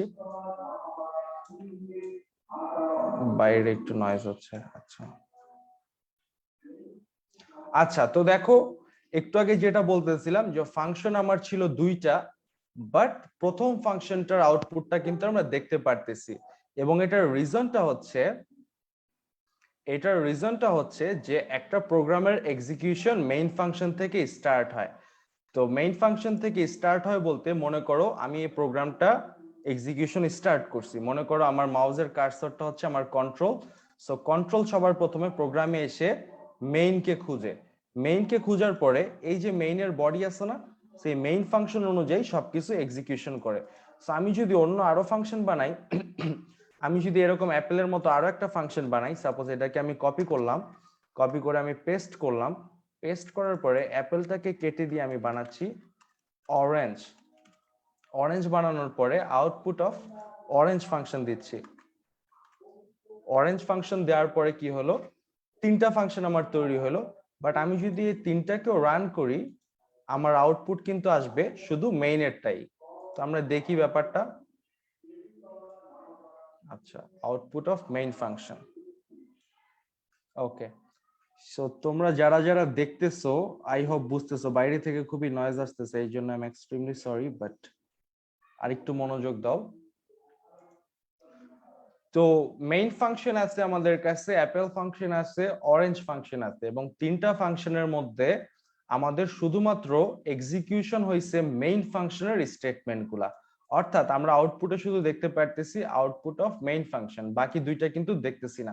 সো বাকি দুইটা যে লিখলাম, তার মানে কি বাকি দুইটা কেন লিখছি, বাকি দুইটার আউটপুট তো আসতেছে না। সো বাকি দুইটাও ফাংশন, ওগুলার আউটপুট যদি আমরা দেখতে চাই ওগুলাকে কি করতে হবে, কল করতে হবে। সো একটা ফাংশনকে এক্সিকিউশন করতে হলে সেই ফাংশনটাকে কল করা লাগে। আর মেইন হচ্ছে এমন একটা ফাংশন, আমি এটার পরে কমেন্টস দিয়ে লিখে দিই ডাবল স্ল্যাশ দিয়ে, যে মেইন ফাংশনকে কে কল করে, অপারেটিং সিস্টেম।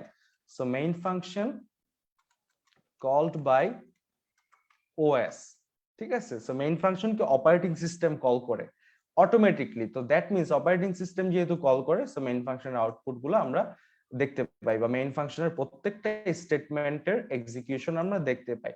একইভাবে অ্যাপেল ফাংশন এবং অরেঞ্জ ফাংশন, এই দুটো ফাংশনকে যদি আমরা কল করতে পারি তাহলে কিন্তু এদের আউটপুট আমরা দেখতে পারবো। তো দেখো ফাংশনটা আসলে আমি একটু দেখাই এখন, যে যদিও এই ক্লাসে আমরা ফাংশন পড়তেছি না, বাট এই বেসিক আন্ডারস্ট্যান্ডিংটা খুবই গুরুত্বপূর্ণ। তো এখন আমি একটা কাজ করি, এই প্রিন্ট স্টেটমেন্টের নিচে আমি লিখি APPLE অর্থাৎ অ্যাপল। এই অ্যাপল ফাংশনটা লিখে, সো অ্যাপল হচ্ছে ফাংশনের নাম, আর যেহেতু এটা একটা ফাংশন ব্র্যাকেট তো থাকবেই, তো স্টেটমেন্টটা শেষ করলাম সেমিকোলন দিয়ে। সো অ্যাপল ফাংশনটা আমি এভাবে লিখলাম, তার মানে কি এ লাইনটার মানে কি, এ লাইনটার মানে we are calling apple function. So apple ফাংশনটাকে আমরা কল করতেছি। সো এবার আমরা যদি আউটপুটটা দেখতে যাই তাহলে কি হবে, তো এবার দেখতে পারতেছি আমরা কিন্তু দুইটা লাইন চলে আসছে। সো প্রথমটা আসতেছে আউটপুট অফ মেইন ফাংশন, তারপরেরটা আসতেছে output of apple function. So দেখো এখন কিন্তু দুইটা আসতেছে। কিভাবে দুইটা আসতেছে, কারণ আমার প্রোগ্রামের এক্সিকিউশন শুরু হলো, এক্সিকিউশন শুরু হওয়ার পরে প্রথমে মেইনটাকে খুঁজে পাইলো অপারেটিং সিস্টেম, খুঁজে পাওয়ার পরে এখানে মেইনের প্রথম স্টেটমেন্ট কি, এই যে প্রিন্টএফ স্টেটমেন্ট, অর্থাৎ আউটপুট অফ মেইন ফাংশন। তারপরের স্টেটমেন্টে দেখা যাচ্ছে কি অ্যাপেল ফাংশনটাকে কল করা হয়েছে। সো আমরা অ্যাপেল ফাংশনটাকে মেইনের ভিতর থেকে কল করলাম। সো কন্ট্রোল এটাকে দেখার পরে চলে যাচ্ছে কোথায়, সোজা অ্যাপেলের মধ্যে চলে আসছে। সো অ্যাপেলের মধ্যে এসে দেখতেছি কি আরেকটা statement, so output of Apple statement. তো তার ফলে কি হলো, সো প্রথমে মেইনের প্রিন্ট স্টেটমেন্টটা ছাপা হলো, তারপরে অ্যাপেল ফাংশনটাকে কল করা হলো। আর অ্যাপেল ফাংশনটা কল করা মানে অ্যাপেলের ভিতরে যতগুলো স্টেটমেন্ট আছে প্রত্যেকটাই রান হবে, আর প্রত্যেকটা রান হওয়া মানে আমাদের আউটপুট অফ অ্যাপেল ফাংশন এই লেখাটাও আউটপুটে চলে আসবে। তো যেমনটা এখানে আমরা দেখতেছিলাম। তো এই দুইটা এক লাইনের মধ্যে চলে আসছে। আমরা যদি দুইটাকে দুই লাইনের মধ্যে আনতে চাই তাহলে এখানে কি দিতে হবে, ব্যাকস্ল্যাশ এন। ব্যাকস্ল্যাশ এন মানে হচ্ছে নিউ লাইন, আমি কমেন্ট দিয়ে দিচ্ছি। So backslash N is new line, নতুন একটা লাইন। অর্থাৎ আমরা এন্টার চাপ দিলে যেমন এক লাইন নিচে চলে যায়, সো এক লাইন নিচে এরকম কিন্তু চলে যাচ্ছে। তো এখন যদি আমি এই প্রোগ্রামটাকে আবার রান করি, বিল্ড এন্ড রান করি, দেখো দুইটা চলে আসছে আমার। সো প্রথমে কোনটা আসলো, আউটপুট অফ মেইন ফাংশন, এই যে দেখো আউটপুট অফ মেইন ফাংশন প্রথমে চলে আসলো। তারপরে আমার কল হইলো কাকে, অ্যাপেলকে কল করা হলো। তারপরে অ্যাপেলের মধ্যে যে লেখা ছিল আউটপুট অফ অ্যাপেল ফাংশন, সেটা কিন্তু এখানে চলে আসছে, আউটপুট অফ অ্যাপেল ফাংশন।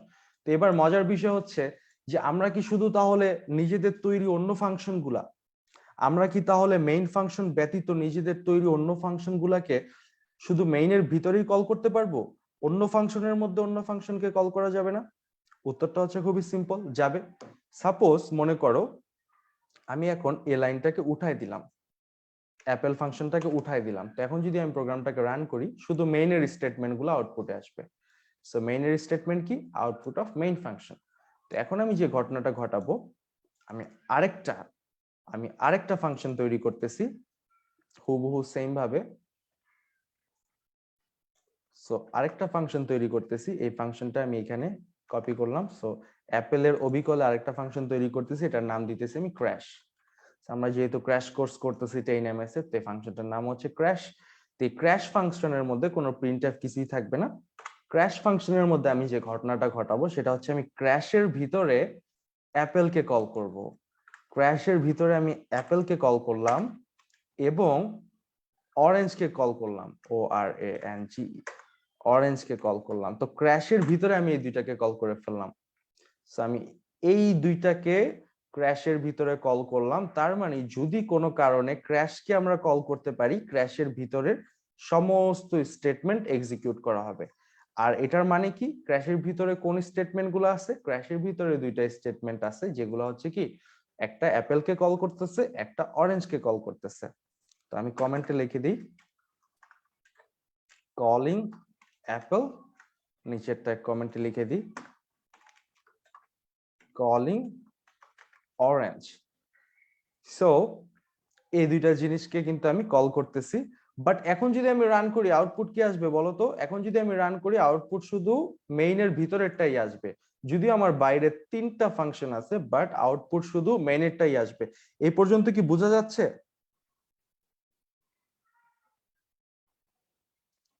আচ্ছা, তোমরা প্লিজ যারা যারা আসো এখনো একটু রেসপন্স করো।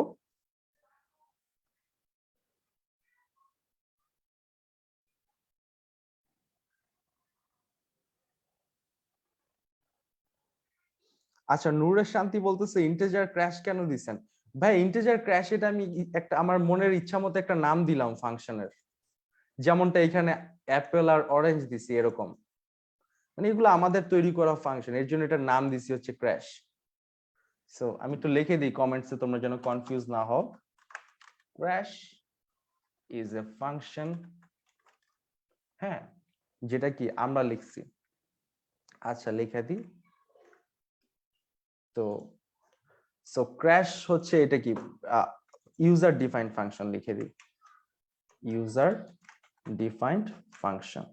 সো দ্যাট মিন্স ক্র্যাশটা আমরা নিজেরা ডিফাইন করছি, ঠিক আছে? ইউজার ডিফাইন্ড ফাংশন মানে আমরা নিজেরা লিখছি। আমি আমার মন ইচ্ছা মতো ক্র্যাশ নাম দিচ্ছি। ক্র্যাশ নাম দিয়ে যদি এখানে আমি আমার নাম দিই, এখানে যদি আমার নাম দিই সুলেরি দিই, তারপরে কোনো প্রবলেম নেই। এখন দেখো আমি এটাকে রান করি।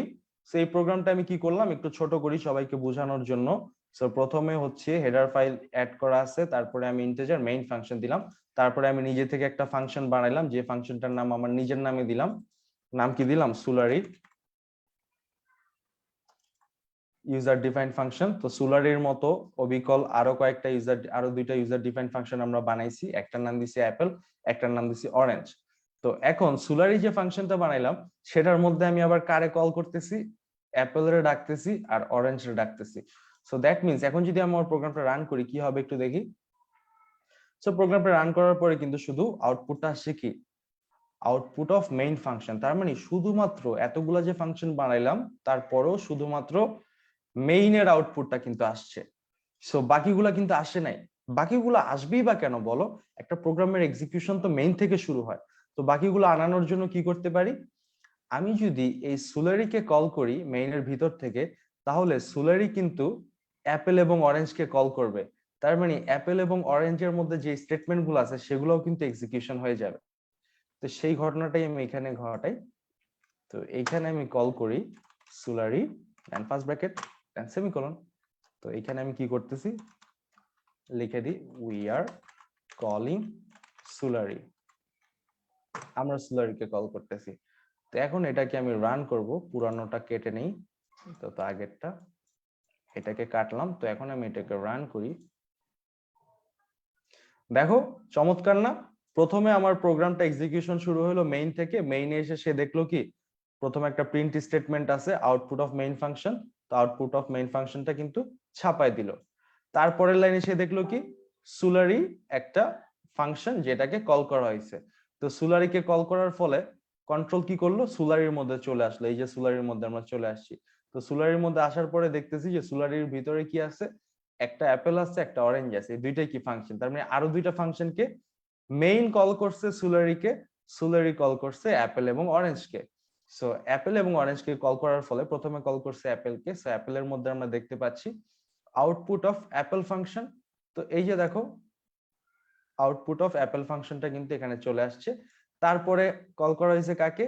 অরেঞ্জকে। সো কন্ট্রোল অরেঞ্জের মধ্যে আসছে, অরেঞ্জের মধ্যে এসে দেখতেছে একটা print statement output of orange function, চলে আসছে আউটপুট অফ অরেঞ্জ ফাংশন। তো এই ব্যাপারটা যারা যারা বুঝছো তারা তোমাদের লেভেল অনুযায়ী, দ্যাট মিন্স তোমরা এখন ইন্টারে পড়তেছো বা তোমরা যে অবস্থাটায় আছো সেই অবস্থা থেকে অনেক অ্যাডভান্স কিছু কনসেপ্ট বুঝে গেছো। তোমরা একদম ক্লিয়ার যে একটা অপারেটিং সিস্টেম কি মেইন ফাংশন থেকে এক্সিকিউশন শুরু করে।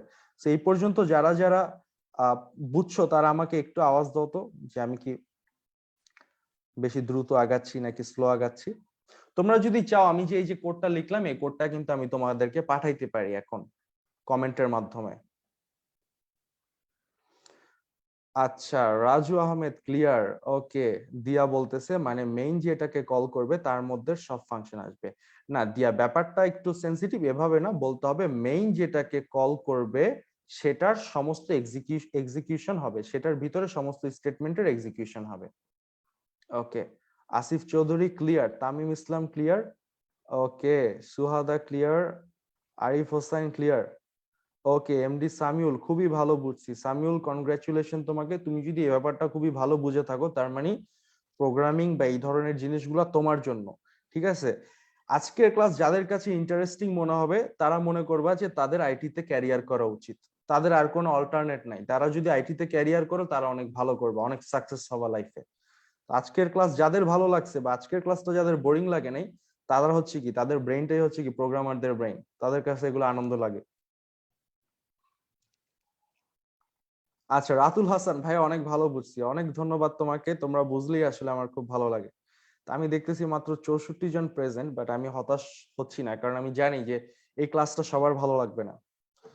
যারা আইসিটি শুধুমাত্র পরীক্ষা দেওয়ার জন্য পড়তেছো তাদের কাছে আজকের ক্লাস ভালো লাগবে না, কালকের ক্লাসটা তাদের কাছে ভালো লাগবে, নেক্সট ক্লাসটা। কিন্তু যারা আজকের ক্লাসটা মজা পাইছো, তোমরা জেনে রাখো একটা কথা, যে তোমাদের আইটিতে পড়া উচিত, তোমাদের সফটওয়্যারে পড়া উচিত, তোমরা এই লাইনে ভালো করবা।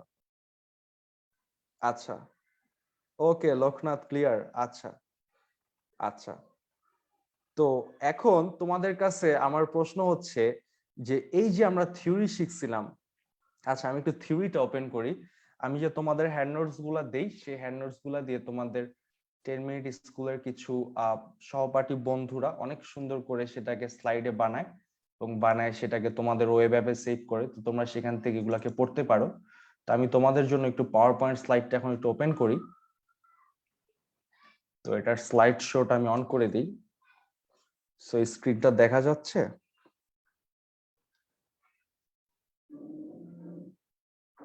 আচ্ছা, জুমের ইয়েটা একটু দেরিতে আসে আসলে।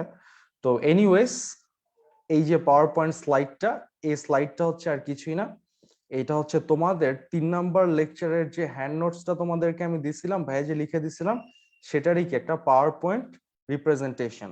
তো এই জিনিসটা এখন জাস্ট তোমরা একটু আমার সাথে খেয়াল করো, খেয়াল করলেই তোমরা বুঝতে পারবা যে আমরা যে থিওরিটা শিখছি সেটার সাথে প্র্যাকটিক্যালি হুবহু মিল কিন্তু আমরা পাইছি। আর একটু আগে যে এতগুলো ফাংশন আমরা দেখাইলাম, কেন দেখাইলাম? একটু আগে এতগুলো ফাংশন তোমাদেরকে দেখানোর একটা সিঙ্গেল উদ্দেশ্য আমার ছিল, সেটা হচ্ছে শুধুমাত্র মেইন ফাংশনের ভিতরে যা কিছু আছে সবকিছু এক্সিকিউশন হয়, বাকি অন্য যেখানে যা আছে কোনো কিছু এক্সিকিউশন হয় না। সেগুলো এক্সিকিউশন হবে তখন যখন সেগুলাকে মেইন ফাংশন থেকে কল করা হবে। তো আই হোপ আমার ব্যাপারটা, এবং থিওরিতেও কিন্তু এগুলা স্পষ্টভাবে লিখে দিছি। তো এই পাওয়ার পয়েন্ট স্লাইড যদি এখন তোমরা একটু খেয়াল করো, দেখো ঠিক একই জিনিস আমরা আজকে যেটা করছি। আমি একটা পয়েন্টার নিয়ে নিই। সো পয়েন্টার নিয়ে নিলে দেখো, আমি রিডিং পড়াচ্ছি না, আমি জাস্ট তোমাদেরকে রিভিশন করাচ্ছি। তো যারা কষ্ট করে ক্লাসের প্র্যাকটিক্যালটা বুঝছো তারা এবার থিওরির সাথে মিলাও, আজীবনে আর কোনো প্রবলেম হবে না এই বেসিকে। তো প্রথমে আমরা কি করছি, সি ল্যাঙ্গুয়েজ ব্যবহার করে একটা সোর্স কোড লিখছি। তো এই সোর্স কোডটার একটা নাম দিছি টেস্ট। এইখানে টাস্ক দাও হোয়াট এভার, তুমি তোমার নামও দিতে পারো, তুমি এইটার নাম দিতে পারো তাইফুর, দিতে পারো সুহাদা, ঠিক আছে, দিতে পারো রোহান। তো দিয়ে একটা সোর্স ফাইল তৈরি করছি। তো এই সোর্স ফাইলটা কিভাবে সেভ করছি, টাস্ক ডট সি নামে। অর্থাৎ আমার প্রশ্ন হচ্ছে, মানে আমার উদ্দেশ্য হচ্ছে ডট সি এক্সটেনশন যুক্ত করে তারপরে আমরা এটাকে সেভ করছি। সো ডট সি থাকলেই বোঝা যাবে কি যে এটা একটা সি প্রোগ্রামের ফাইল এক্সটেনশন। দেন আমরা কি করছি, সেই ফাইলটাকে একটা আইডিই অথবা একটা টেক্সট এডিটরের সাহায্যে ওপেন করছি। এখন আমরা কিন্তু কোড ব্লকস ওপেন করছি, আমরা কিন্তু নোটপ্যাডে ওপেন করতে পারতাম। সো যে কোনো টেক্সট এডিটরেও কিন্তু আমরা জিনিসটা ওপেন করতে পারতাম। তো আইডিই বলতে বোঝানো হচ্ছে আর কিছুই না, আমরা যে মাত্র কোড ব্লকস ব্যবহার করছি সেটাই হচ্ছে আমাদের আইডিই। এরকম ভিজুয়াল স্টুডিও হতে পারে, ইক্লিপস হতে পারে, নেটবিনস হতে পারে, আবার আমরা যে অনলাইনে ব্যবহার করছি সেটাও কিন্তু হতে পারে। তো আইডিইটা কি, আইডিইটা বেসিক্যালি একটা সফটওয়্যার অ্যাপ্লিকেশন। যেমন তোমরা কম্পিউটারে যেমন অনেক সফটওয়্যার আছে, ফটোশপ, ইলাস্ট্রেটর, তো এটাও এরকম একটা সফটওয়্যার। যে সফটওয়্যারটা কি করে, provide facilities to programmers. That means প্রোগ্রামারদেরকে একটা ফ্যাসিলিটি, সুযোগ সুবিধা প্রোভাইড করে, কিসের জন্য? ফর সফটওয়্যার ডেভেলপমেন্ট, অর্থাৎ সফটওয়্যার ডেভেলপমেন্ট করার জন্য। তো আজকে কিন্তু আমরা একটা সফটওয়্যার ডেভেলপমেন্ট করছি, রাইট? আজকে কিন্তু আমরা বিভিন্ন জিনিস দেখছি। তো এর পরের স্লাইডটা গেলেই কিন্তু আমরা বুঝতে পারতেছি যে যারা আজকে অনেকটা বোঝো নাই যে কেন হেডার ফাইল লাগে, কেন কি লাগে। তো একটা প্রোগ্রামের সোর্স কোড লিখতে গেলে আমাদের মিনিমাম 3টা জিনিস লাগবে।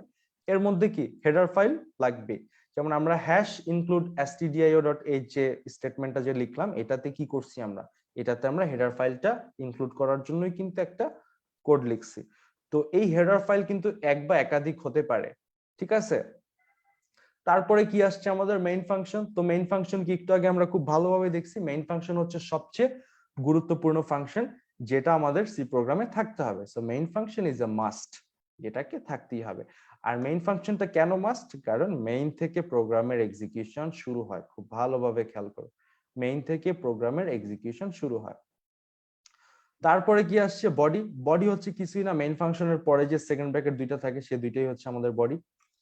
তো এইভাবে করেই কিন্তু আমরা আসলে এই প্রোগ্রাম তৈরি করছি এবং আমরা কিন্তু স্টেটমেন্ট দিছি, প্রিন্ট স্টেটমেন্ট। তো এইখানে এই স্লাইডটা যদি তোমরা ভালোভাবে দেখো, প্রত্যেকটা জিনিস কোনটা কি ব্যাখ্যা করা আছে। সো লেকচার 3 এর হ্যান্ড নোট এবং লেকচার 4 এর হ্যান্ড নোট যদি আমরা দেখি, তাহলে কিন্তু আমাদের পুরো ব্যাপারটা ক্লিয়ার হয়ে যাবে। সো আমাদের শুরুতে ছিল test.c, পরে আমরা বানাইলাম কি test.exe। আর text.exe টা কিন্তু আমরা সরাসরি কমান্ড প্রম্পটের মাধ্যমে ওপেন করতে পারি, ওটা কিন্তু আমি দেখাইছি। তো এবার একটা মজার জিনিস দেখাই, লাস্ট আজকের ক্লাসের ফিনিশিং। যারা মনোযোগ দিছো বা যারা আজকের ক্লাসটায় খুবই আগ্রহ পাইছো, ওদের কাছে এটা অনেক ভালো লাগতে পারে। সো আমি এই যে প্রোগ্রামটা আমার কোড ব্লকসে লিখলাম, এই যে প্রোগ্রামটা লিখলাম, তো এই প্রোগ্রামটা লেখার ফলে কিন্তু মানে যে এই যে আউটপুট কিন্তু আমরা এখান থেকে কোড ব্লক দিয়ে খুব সুন্দরভাবে আউটপুট দেখতে পারতেছি। তো এখন এই প্রোগ্রামটাই কিন্তু এই যে test.exe যে ফাইলটা আছে সেইটা। সো test.exe কে ক্লিক করলেই কিন্তু ওই আউটপুটটা আসার কথা। কিন্তু এই যে যেমনটা বলতেছিলাম যে এটা খুব দ্রুত ওপেন হয়ে শেষ হয়ে যাচ্ছে। তো এবার আমরা একটা কাজ করব, আমরা এমন একটা কোডিং করব যে এই যে সোর্স কোডটা লিখলাম এটার আউটপুটটা, এই কোডের আউটপুটটা মানে আমাদের ইচ্ছা অনুযায়ী ক্লোজ হবে, তাছাড়া এটা আমাদেরকে প্রদর্শন করে রাখবে। দ্যাট মিনস এই যে ওপেন হচ্ছে, এই যে তোমরা কেউ নিচের এই জায়গাটা একটু খেয়াল করো, টাস্ক বারটা আমি যখন .exe ফাইলটা ক্লিক করি এই জায়গাটা একটা মুভমেন্ট হয়। দ্যাট মিনস একটা জিনিস এসে চলে যায়। এই যে দেখো আমি ক্লিক করি, ও গড, আচ্ছা ওয়েদার কেন আসলো, আচ্ছা এই যে দেখো আমি এটা ক্লিক করি, নিচে কিন্তু একটু একটু নড়তেছে, এই যে এই জায়গায় কিন্তু একটু একটু নড়তেছে, ক্লিক করলে কিন্তু এই জায়গায় একটু একটু নড়তেছে। দ্যাট মিনস আমাদের প্রোগ্রামটা ওপেন হয়ে বন্ধ হয়ে যাচ্ছে। তো আমরা চাচ্ছি যেহেতু আমরা একটা অ্যাপ্লিকেশন তৈরি করতেছি, তো আমরা চাচ্ছি কোড ব্লকসে না ওপেন করে, মানে কোড ব্লকস দিয়ে এটাকে রান না করে, এটা যেন একটা গেমের মতো বা একটা সফটওয়্যারের মতো কি একটা আইকন থাকবে, আইকনটায় ক্লিক করলে কি আমরা ওপেন করতে পারি। তো সেই জিনিসটা করতে গেলে আমরা কোডের মধ্যে একটু মডিফাই করি। stdio হচ্ছে একটা হেডার ফাইল, যেটাকে ভাঙলে আমরা কি পাই, যেটাকে ভাঙলে আমরা পাই standard input and output. So এই হেডার ফাইলটাকে ইনক্লুড করলে আমরা একটা স্ট্যান্ডার্ড ইনপুট আউটপুট দেওয়ার মতো এক্সপিরিয়েন্স পাই, ওই লেভেলের কিছু লাইব্রেরি ফাংশনস পাই। যেমন stdio one of the important library functions হচ্ছে কি এই যে printf। সো আমরা যদি stdio কে ইনক্লুড না করি আমাদের প্রোগ্রামে কিন্তু ভুল চলে আসবে। সাপোজ আমি এই পুরো জিনিসটাকে কমেন্ট আউট করি, তো আমি এবার এটাকে রান করার চেষ্টা করি। আচ্ছা এখানে বিলটা আবার করি। কোড ব্লকস এর আবার একটা প্রবলেম আছে, সেটা হচ্ছে কোড ব্লকস এ কিছু জিনিস অটোমেটিকলি ইনক্লুড করে দেয়, তো যে কারণে আসলে অনেকগুলা জিনিস আমরা বুঝতে পারি না। তো তোমরা মনে করো যে নরমালি কোনো একটা অন্য কোনো একটা কম্পাইলার বা কোনো একটা কিছুতে ইয়ে করতে গেলে এই হেডার ফাইলটা না দিলে প্রবলেম হয়ে যায়, বাট কোড ব্লকস এর ব্যাপারটা হচ্ছে কি কোড ব্লকস এ অটোমেটিকলি কিছু জিনিস না দিলেও ওরা কি ওইভাবে রান করে। সো ব্যাপারটা হচ্ছে ইনক্লুড stdio.h আমাদের ইনক্লুড করতেই হবে, কারণ এটা না দিলে আমরা কি printf scanf ফাংশনগুলো ব্যবহার করতে পারবো না। তো এখন যেটা বলতেছিলাম যে আমি আরেকটা হেডার ফাইল অ্যাড করি আমাদের এখানে, ইনক্লুড conio.h। এটার মানে হচ্ছে con দিয়ে বোঝাচ্ছে কনসোল, i দিয়ে বোঝাচ্ছে ইনপুট, ও দিয়ে বোঝাচ্ছে output. So console input output, এই যে আমরা যখন একটা প্রোগ্রামকে রান করি, এই প্রোগ্রামটা যেখানে রান হচ্ছে এটাই কিন্তু আউটপুট কনসোল বলতে পারি এই জিনিসটাকে। তো যেখানে আমরা আউটপুটটা দেখতে পাই। তো এই conio.h হেডার ফাইলটা যদি আমরা ইনক্লুড করি আমরা কিছু চমৎকার লাইব্রেরি ফাংশন ব্যবহার করতে পারবো conio.h এর অধীনে। যেমন conio.h এর অধীনে যেই লাইব্রেরি ফাংশনটা এখন আমরা ব্যবহার করব সেটা হচ্ছে লাইব্রেরি ফাংশন, সেটার নাম হচ্ছে getch। So getch। So getch দিয়ে বোঝানো হচ্ছে যে এটা একটা লাইব্রেরি ফাংশন, এই ফাংশনটাকে যদি আমরা ব্যবহার করি তার মানে যতক্ষণ না পর্যন্ত আমরা কোনো একটা ক্যারেক্টার প্রেস করব বা কোনো একটা কি প্রেস করব আমাদের কিবোর্ডে, ততক্ষণ পর্যন্ত আউটপুট কনসোলটাকে থামায় রাখবে। তো তাহলে এটা দিয়ে আমরা কিভাবে বেনিফিট নিতে পারি?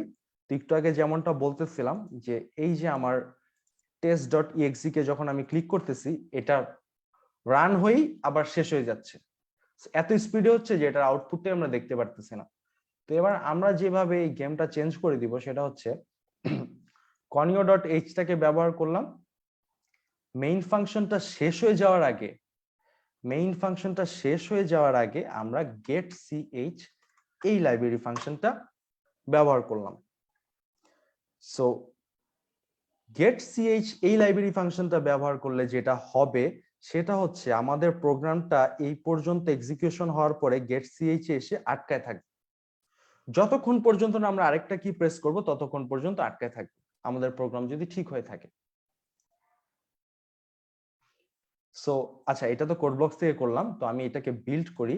সো বিল্ড করে এবার আমি চলে যাই আমার সেই test.exe তে। সো এতক্ষণ কিন্তু আমি যখন test.exe তে ক্লিক করতেছিলাম এটা কিন্তু শুরু হয়ে বন্ধ হয়ে যাচ্ছিল। এবার আমি test.exe তে ক্লিক করব, দেখো এবার কিন্তু চলে আসছে।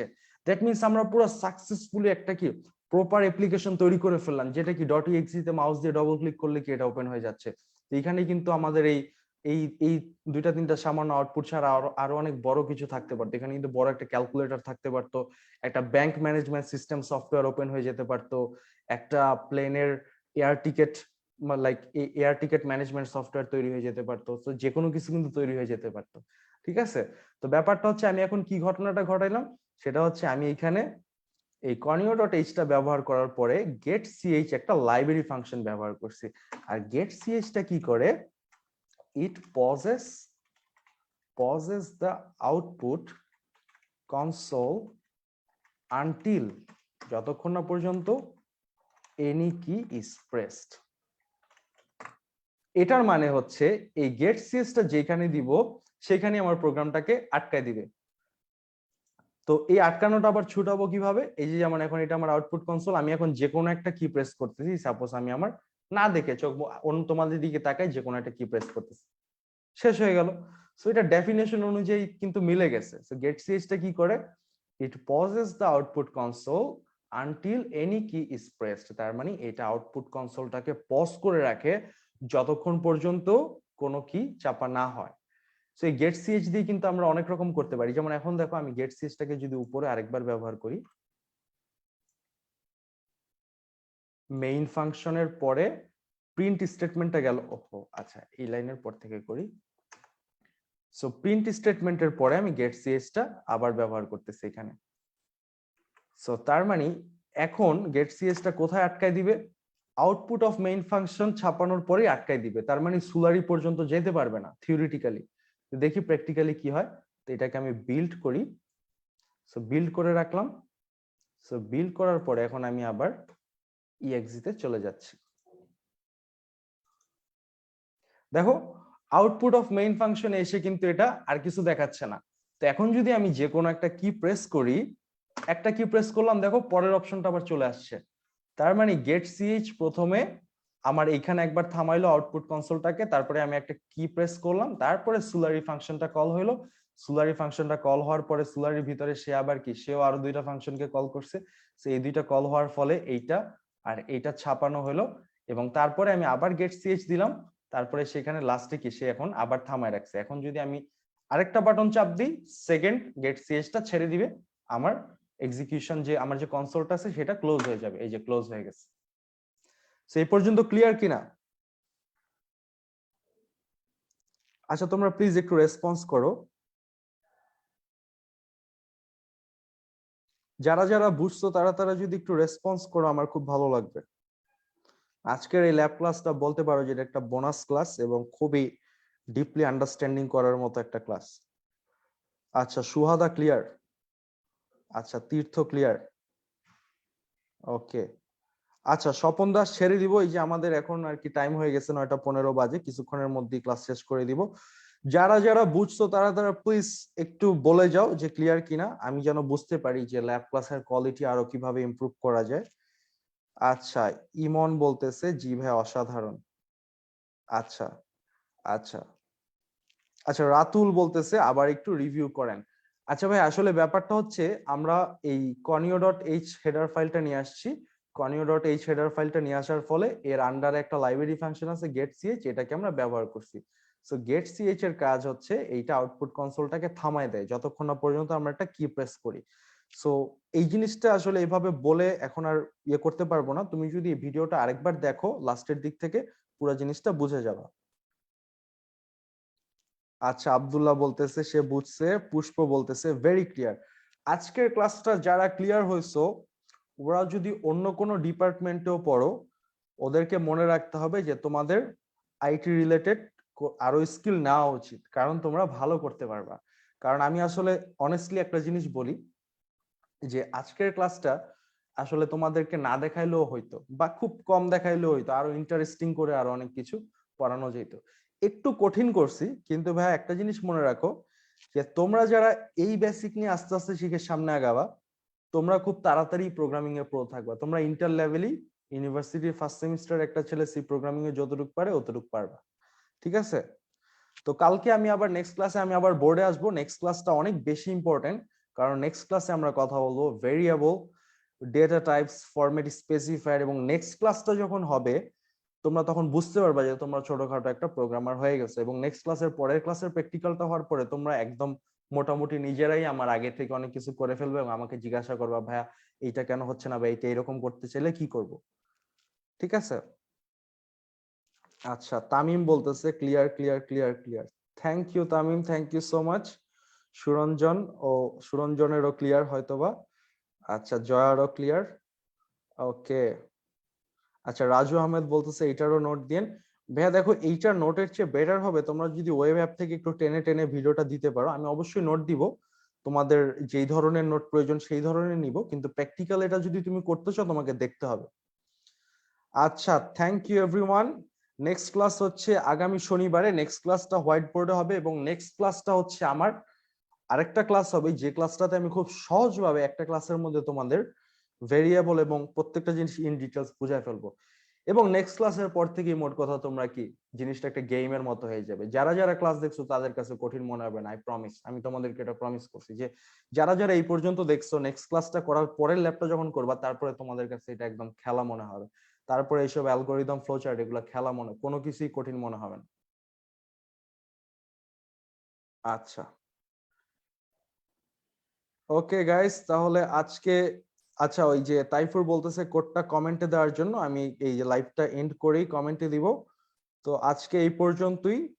সবাইকে অনেক ধন্যবাদ এবং সবাই পড়াশোনা করো, তোমাদের পরীক্ষা চলতেছে আমি জানি। পরীক্ষার পরে আরো তোমরা বেশি বেশি পার্টিসিপেট করার চেষ্টা করবা ক্লাসগুলোতে, বন্ধুদেরকে বলবা যে ক্লাসগুলো গুরুত্বপূর্ণ। তো ঠিক আছে, আমি তাহলে লাইভটাকে শেষ করতেছি। তো মিম আপু তুমি যদি আমাদের সাথে থাকো, আমাদের স্ট্রিমিংটা এখন অফ করে দাও। আমি আমাদের লাইভ হয়ে গেছে। আচ্ছা, ওয়ালাইকুম আসসালাম মাহাদি, আল্লাহ হাফেজ। আপনি পোস্ট আসবেন, আপনি লাইভটা আচ্ছা এন্ড হয়ে যাবে। আচ্ছা, আমি তাহলে জুম থেকে বের হয়ে যাচ্ছি। Thank you everyone, take care, okay, bye by.